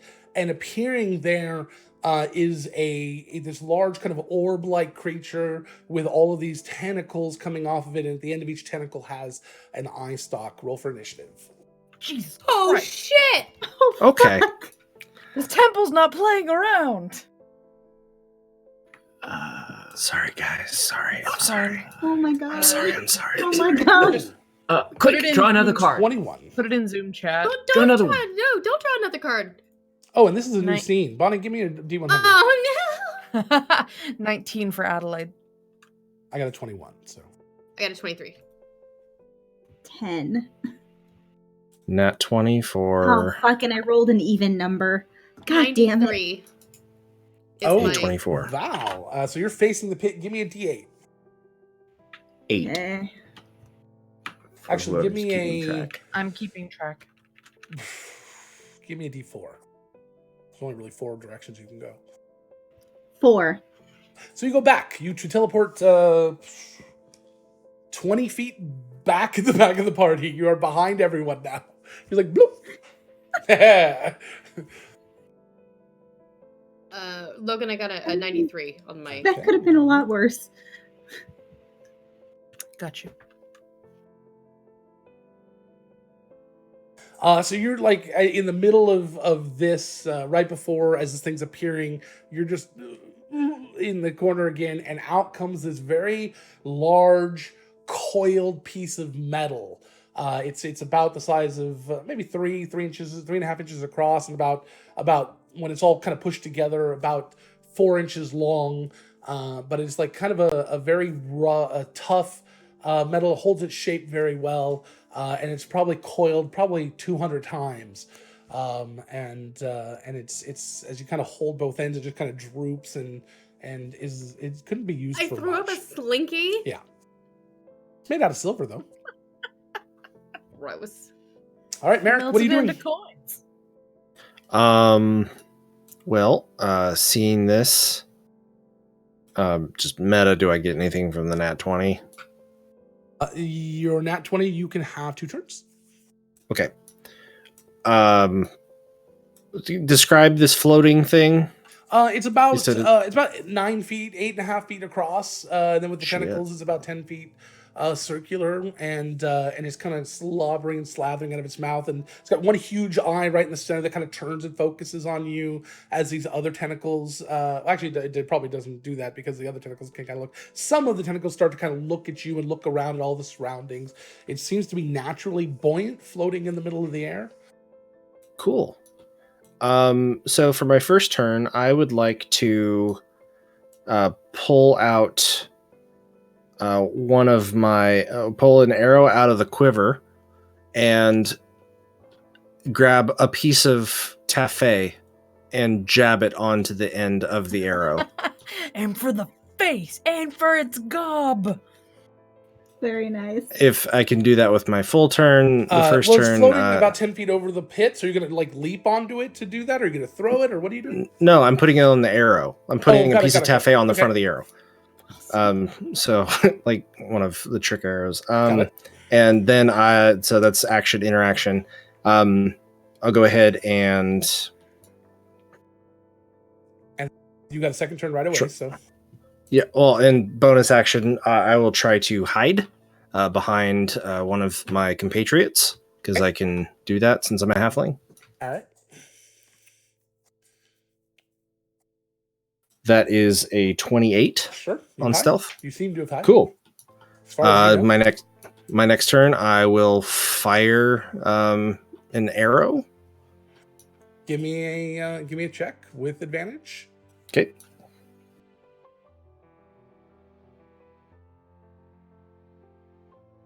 It was a 4 on the first one. Second one was it's 12 on the die plus 8, so that's a total of 20. Okay, so 20 misses, but only because the arrow seems to have passed straight through this thing and hit the other side. Roll percentile for me. Okay.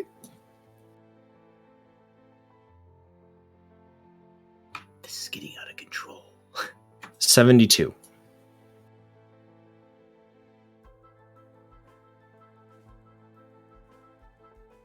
"72 little beholders show up."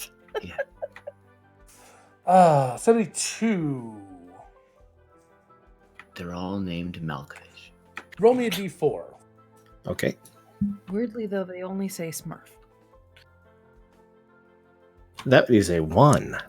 Arthur. So immediately as this arrow hits the other side and it kind of pops and bursts into this sort of taffy magic bubble, you feel really sick. Like all of a sudden you're just like, oh God, you are poisoned for 4 hours. Well, great. Sweet. So Merrick, as that passes through and everyone sees the arrow pass right through it, and you start to realize for a moment that this creature is, while it's moving and sort of acting naturally, it doesn't really seem to be doing much. And everyone kind of hesitates for a second, realizing that this isn't real. And the creature starts to shoot laser beams and things out of its eye stalks at you, and it does nothing at all. Great light show. Adelaide, Okay. Adelaide looks really disappointed, actually. And we're out of initiative. As it comes over and like starts to try to eat you and laser you and... Well, Merrick specifically. Was Merrick if you try to touch it, it goes right through you, so... Sigh. So Merrick, you really can't see because you're like seeing the inside of it as it tries to kind of like chomp on your head over and over again. This is unsettling. Like seeing the inside workings of a beholder. Tell me It's like about it. it's like he's zoomed in a video game inside. Yes, yeah, you're inside the... You see the eyeballs and stuff. Yes, Bonnie's gonna cast Dispel Magic to get rid of it. Give me a check. Oh shit. Oh, a check, okay. It's like you have some sort of bloated octopus on your head. Is that an Arcana check? Or is it a Charisma check? It is a... What? What type of check are we making? Is it Arcana or... Dispel? You say give me a check. I don't know. What's the... There's a there's Dispel Dispel Magic Magic. check on the spell. Oh, I think it's just a caster level check. Yes. So that is a... Wait, cast... I am so 8 tired. plus your ability modifier plus the die or something like that? Thank you. My brain was not working for a second. Or So is it just a d20 plus 13 your plus ability 19 modifier? would be No, it's 31. just your ability. It's just your ability modifier plus Jesus. your die. Not Okay, sure well, matters. that's 24. Your ability modifier is plus 5? Yes. Okay. So the creature's dispelled. The card flips back down at your feet, Merrick, and you see the color from the card fade completely, and it is now blank.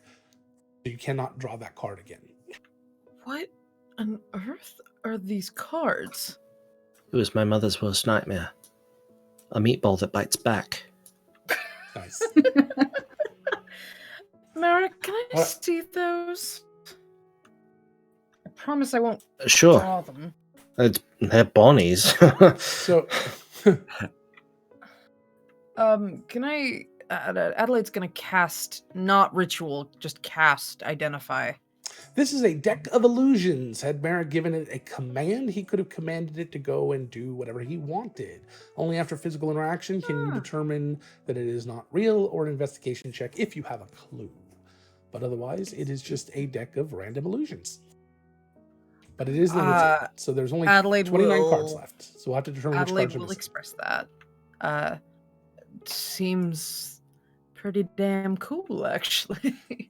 But is it as cool as the Slinky? Are we near stairs? No, sorry. Then no, it's not as cool. Yeah, as- no, you're right. Merrick, could Yeah? can I have one of those coffees? Yeah, absolutely. Thanks. So go for it.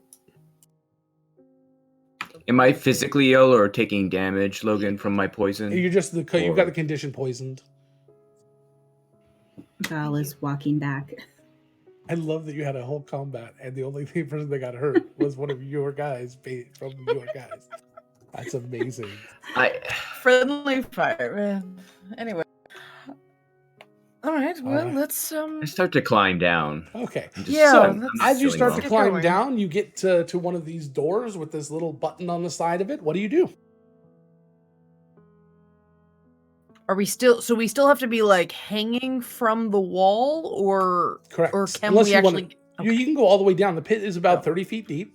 And you can go all the way to the bottom and touch down there. And there are these crystals, or the rock salt sconces, for lack of a better term, around that light this entire place, so you can see everything. But the whole floor is that weird wibbly wobbly.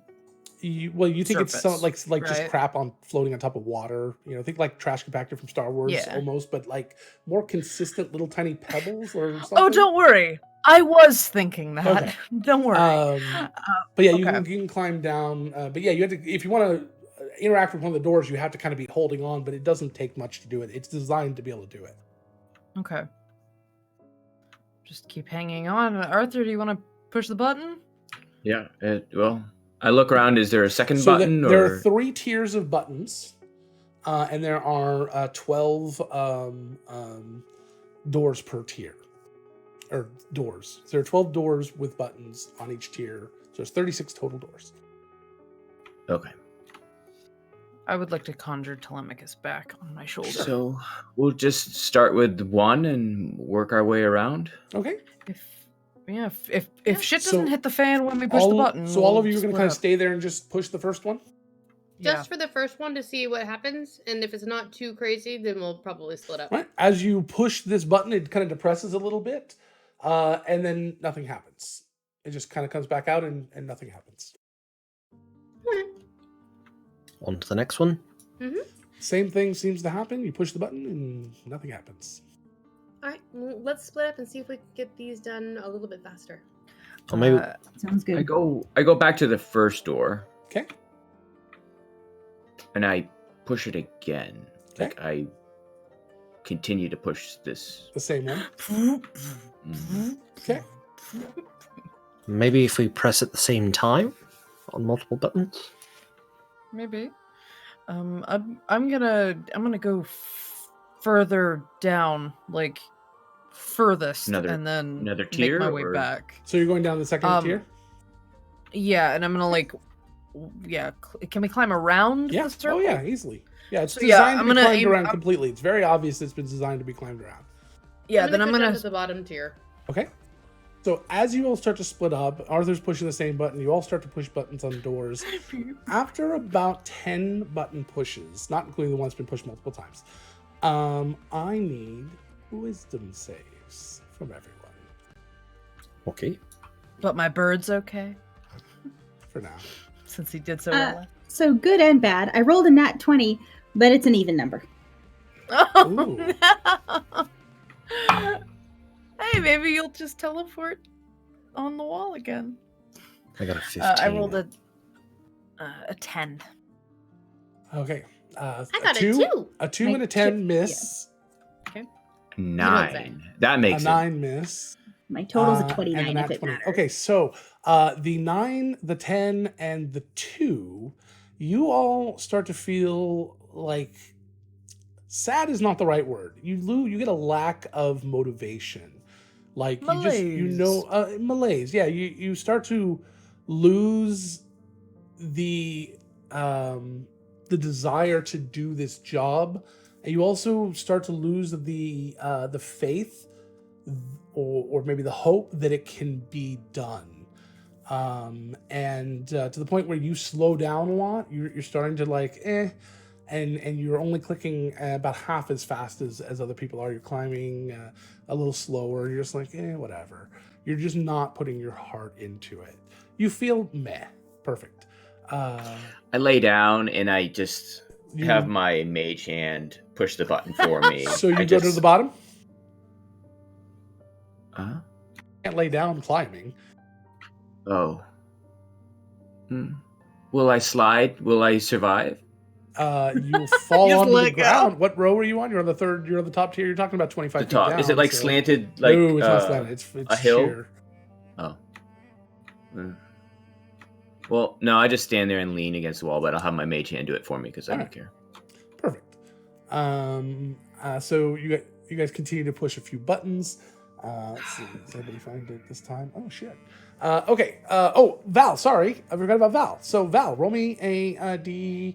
Let's see. You're against a wall, so there's only 4 directions you can go. Give me a D4. Technically, only 3, really. 3. 3. So 1, 2, 3. So down, that's pretty much out. across, but to the side. So as you are blinked over there, it's happened to you a couple times now. So give me an athletics check to cling to the wall before falling as you teleport against a side wall.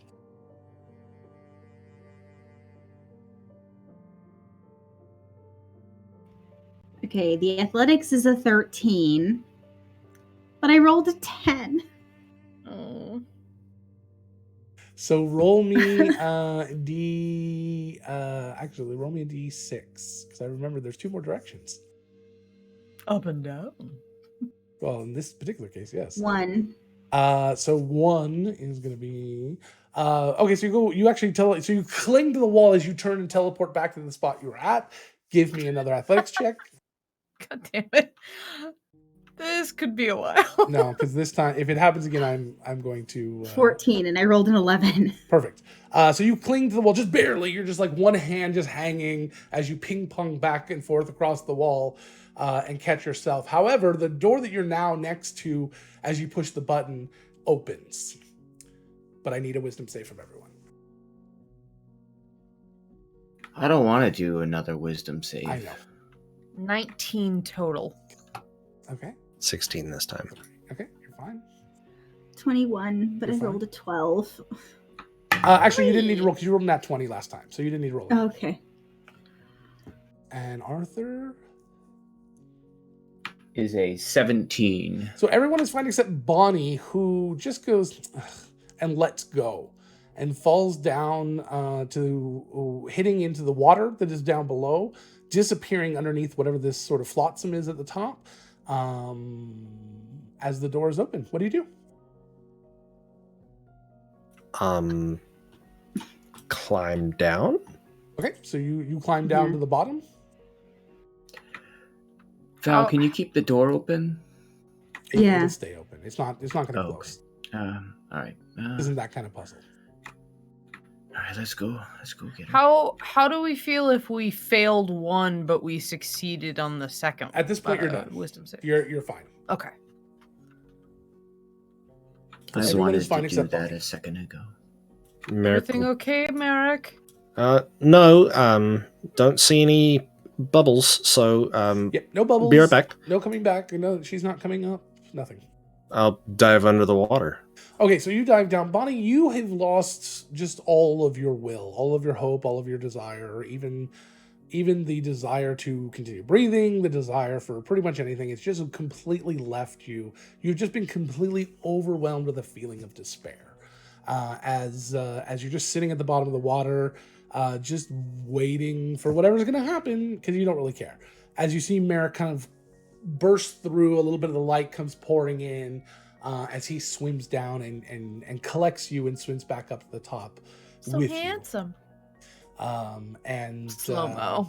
yes, covered in all of this little flotsam that's at the top. It's very clinging to shape him. of water. And he collects you. But the problem in Merrick is at this point she doesn't want to do anything. She won't cling to you. She is dead weight. You get to the top, she's breathing, but she's not talking. She's not doing anything. She's just completely overtaken. So you need to somehow get her out. Is your feeling? I shout down that we probably need to get out of this room. Can I climb down to Yeah. where they are? Yeah. I just need a basic idea of how you're going to do this. It shouldn't. I mean, it's not. I don't want to go crazy. here. Well, I have greater restoration. Oh, okay. So you go down and you're going to cast Greater Restoration on Bonnie? Uh-huh. Okay. Yep. So America, you're kind of holding her, clinging to the side, and Bonnie's just kind of dead weighted over you, like just like the most complete, like, you know, she's like cartoon character from those anti-marijuana commercials. It's just like bleh. Cameron You know, from Ferris Bueller's Day Off. Yeah, completely get it. Cameron Tonic. No, I want to see And, how Merrick handles this with his comatose girlfriend in his arms. As Val kind of starts climbing down and starts to cast. Luckily, the water has no extra effect on anyone as you've already opened the door. So you are able to cast, and Bonnie, you snap out of it immediately. You're not sure what came over you. You've never felt like that really in your life. Even those deep moments of despair in your life have never hit you like that. That was weird. That's okay. That's all. Right. All right. Perfect. All right. So you all. Sorry, keep role playing. How dare you? Like a pair of wet cats. Let's go.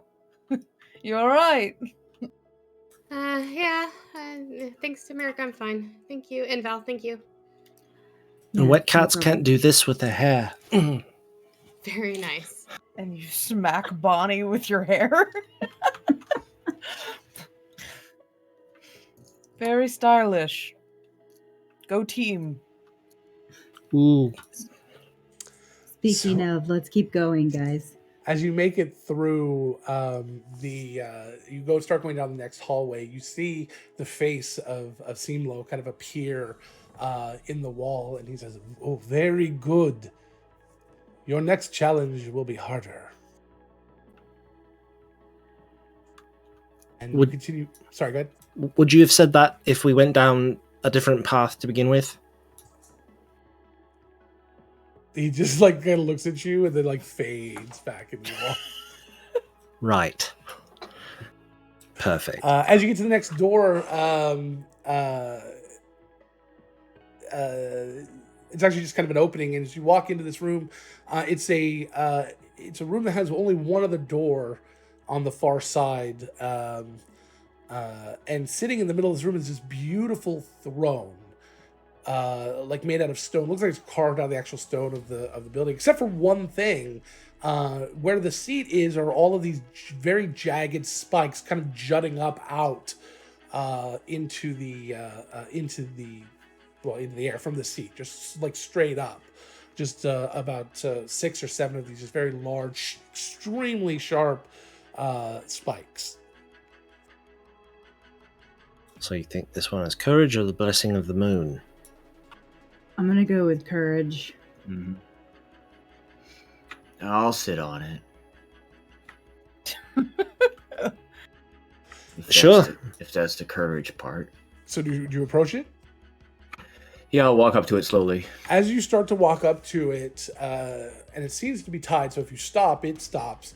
As you start to walk up to it, you start to hear this mechanical tuk, tuk, tuk, tuk, tuk, as the spikes start to lower into holes on the seat, and you hear these strain of like springs and mechanics, much like a catapult or a ballista, just just clicks and the strain of spring metal, not That's a slinky lovely metal. sound. Um, Decidedly not. That's the sound and- of joy. As you continue to walk up to it, do you continue to walk up to it? Yeah. It continues to go down until the spikes are flush with the seat, and you hear this kazhunk, and it's kind of locking in place as you are standing basically next to it. I would recommend using your shield as a seat cushion. Yeah, I had already... Kyle, like, I thought of that. Like, I literally was like, I'm going to sit on my shield. Yeah. If I took a step back, does anything else happen? Nope. At this point, it seems to be locked and loaded. All right, I'm going to... Like Merrick said, I really had the idea. I'm gonna put the shield down, make it into like a seat. As you put the shield down, Mm-hmm. one second. Yeah, as you put the shield down, it becomes Swiss cheese with holes opening where each of the spikes would come up. Mm-hmm. Okay, I took that back, put it away. As you pick it up and put it back, it seals back over. I think it needs a sincere effort of courage there. I think hedging your bets might be counterproductive to the test. It seems like it. I'm right here, though. Val makes sure she's standing, like, right next to this throne. I sit on the throne. Give me a wisdom save to be able to sit on this throne. If you believe yourself to truly not care and be that courageous, or believe that it's some sort of trick, you may roll with advantage. What do you think? I will leave that up to you. It's you know your brain. Arthur is the master of dungeons. I would say that you probably would have advantage, at least in my opinion. And you did say, as soon as you saw the chair, you're like, I'm gonna go sit on that chair. Can I inspire him? Do it. No. I mean, you can. Yeah, you can always inspire anyone. No, that's okay. No. I was thinking it was just too quick. So it was a 14 on the die for 17. Wisdom save. Okay, so you may, if you wish, sit on the throne. I sit on the throne. As you sit on the throne, you hear the sound like a ballista being released. Like this, the sound of all of this pressure and spring just shoosh, but nothing comes out of the chair. And the door opens. Good job, Arthur. I'm glad they didn't actually poke you. I knew they wouldn't. As you Like say you that said, and Val, step up, like half a step away from the chair, they shoot up and seem to reset. Are they real? Oh, they're very real. I kind of, not the tip, but the side. Oh, yeah. Mm-hmm. Take a tomato and just... Wouldn't Adelaide waste a straightens- tomato. Right? Adelaide nervously straightens her hair and her clothes. All right, let's get going. Soldier forward. Ever onwards. All right, so you soldier forward, and Simlo appears once again at the next hallway as you are pushing on forward, and he kind of looks at Arthur. Very good job. You passed it faster than anyone before you. I am not wise. That is probably the least wise person who's ever been through here. How many people have passed? But the most courageous. And he kind of looks at Merrick, raises an eyebrow, and kind of fades into the background. As you reach the third door, this door has the carving of the monkey that you saw earlier. Only this time there are carved cracks separating its head and its torso into three. And as you enter the room, you see bits, different idols, monkey idols in pieces all over shelves in this room, made out of all different materials. wood and different stones, marble, different metals, all sorts of different pieces. Each one seems to be an exact copy of each other idol in 3 pieces just spread around this room. And in the center, there's a pedestal. And then there's a door. Is the pedestal made of something Nope. specific? So, blessing of the moon. Maybe like a moonstone or Maybe. something like that. So- Do a loop Feel free to around and- metagame also.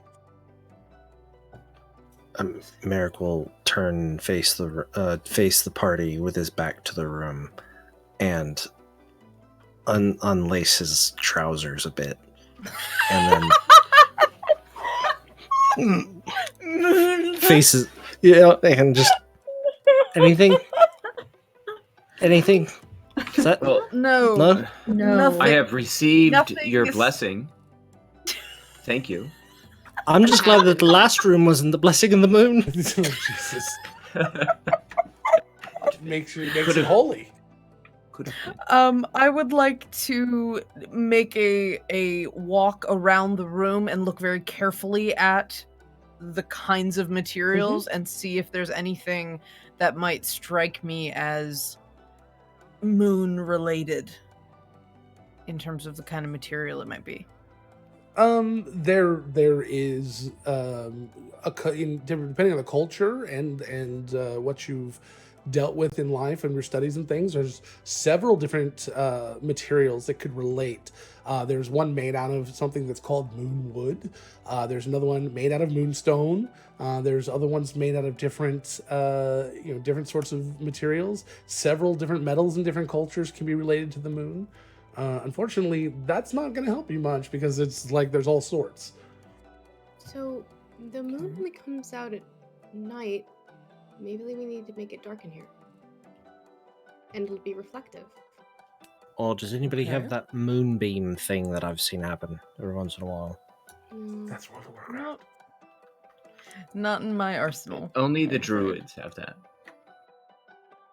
Well, I could try like seeking around for some sort of magic if maybe the statue that we're seeking is magic.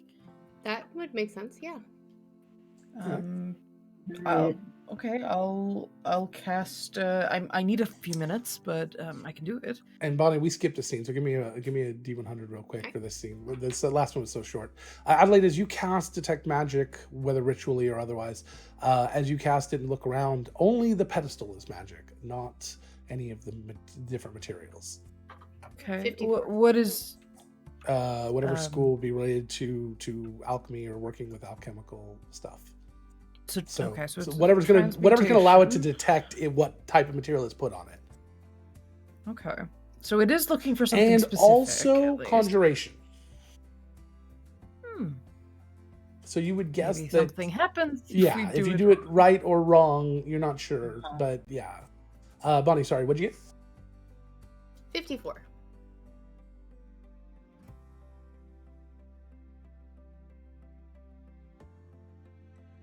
So you turn around and you're just like, and you just kind of, Merrick runs over and holds your hair Hold back. your hair. Yeah. And your job now. roll me a D20 plus 5. 23. Okay, so a 23-pound trout comes out of your mouth and flops around on the ground, Ew. Lunch. and you felt the scales and everything. It was hard. Ugh. Hmm. At least it was going the right direction, so the scales wouldn't be too bad. Yeah. I mean, it's still bad. Not trying to minimize. Adelaide, you did promise your hawk fish. That's true. Oh, your hawk is out God, right now you too. can Huh? have it. Give it to him. Oh, Yeah. he just right after it.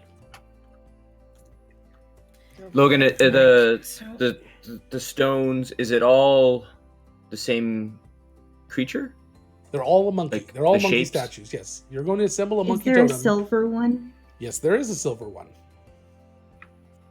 Is one You said that we saw some that were already built. Nope. It's the same 3 pieces. They were just cracked? They're all. Oh, it's the same I 3 see. pieces of a statue, just in different materials. Okay. Hundreds of different materials.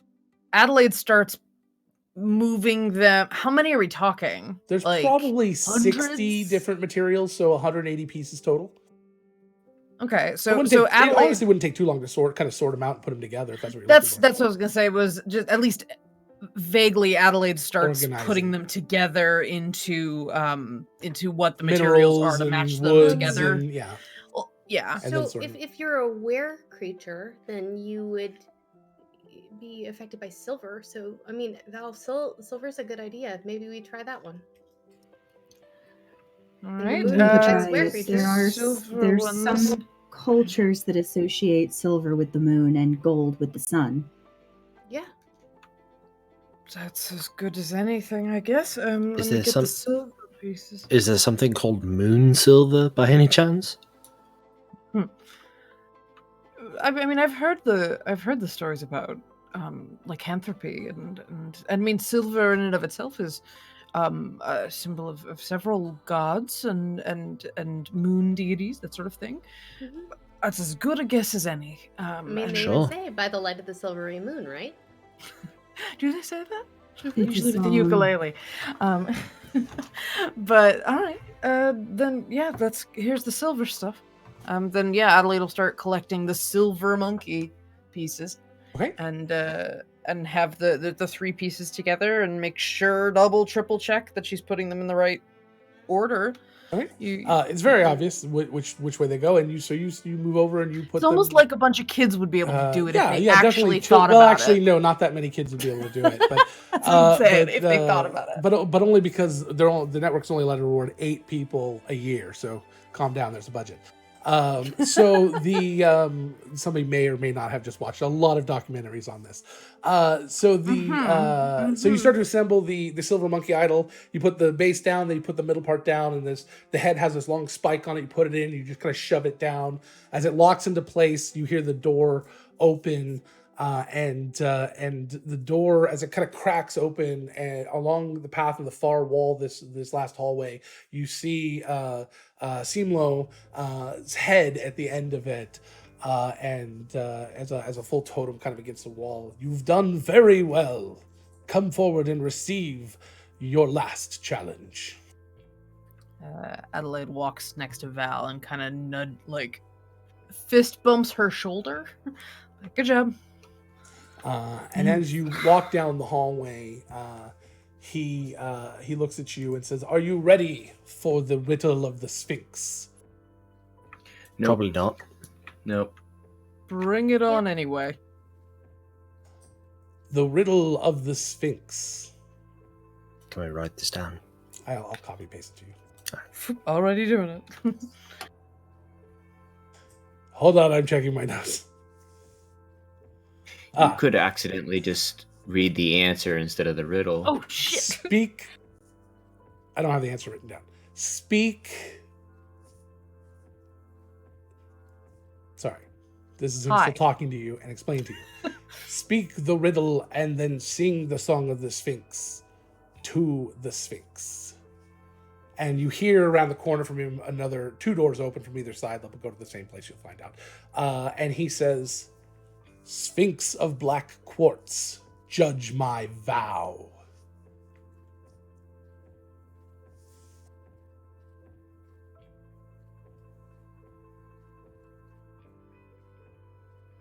That's the riddle. Mm-hmm. A B C D E F G. As you go into the next room, as you go into the next room, you see 2 10-story sphinxes. Their paws just at the edge of this very long, super tall hallway. You don't know where this canyon came from. Each sphinx has glowing eyes and this huge sort of plume-like head dress, sort of like almost like a mohawk. And they seem to be looking down at the pathway before them. And their eyes start to glow as you enter the path, and you hear Simlo say, read the riddle and sing the song of the Sphinx. And Bonnie, did you want to do something? Right. Yeah. She'll say Sphinx of Black Quartz, judge my vow, and start singing the alphabet song. As you start to sing the alphabet song, the eyes dim from the Sphinx. And a door on the other end of this canyon, this large door opens, and you see this kind of orangish light from caverns of rock salt appear. And that's where we're going to stop. As you... Bonnie, why that song? As you... Just curious. Hold on, let me finish up here real quick.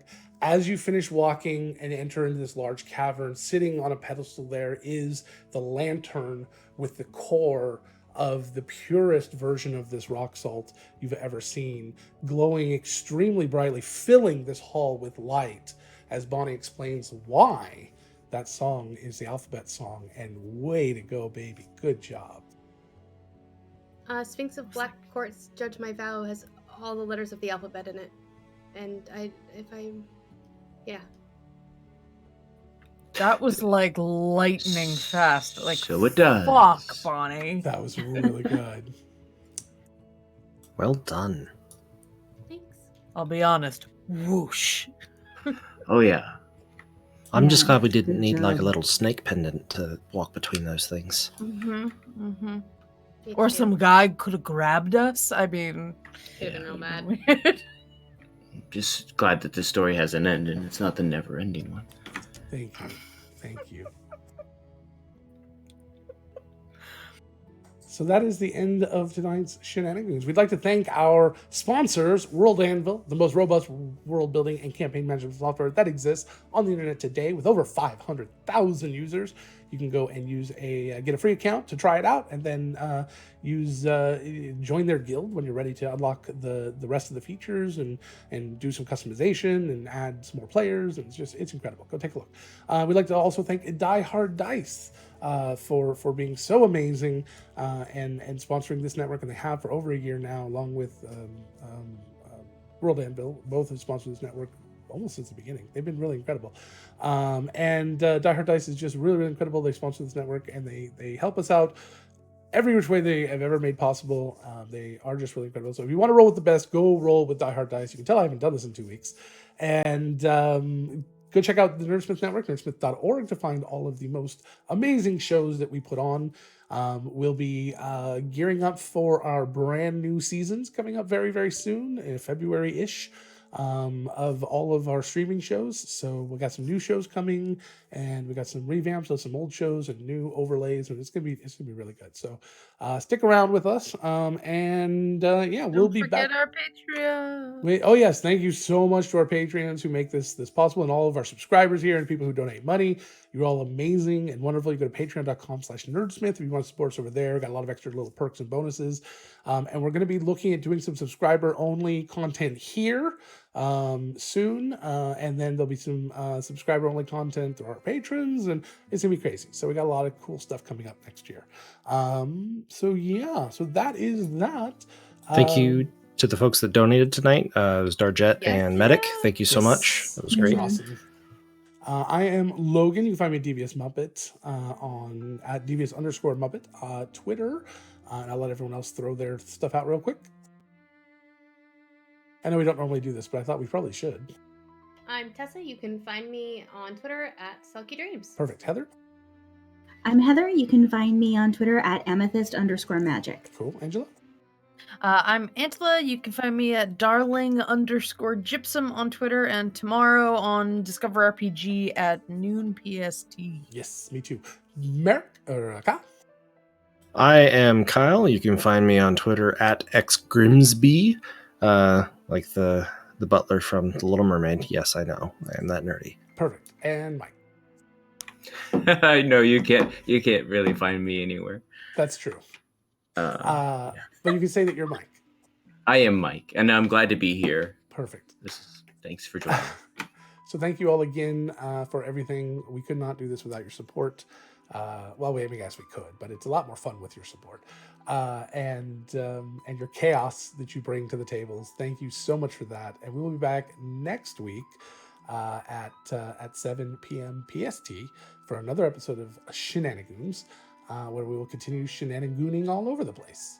Oh, Die Hard Dice, you can go use the coupon code Goonies, GOONIES, to get 15% off your first or next order. Yes, I forgot about that part.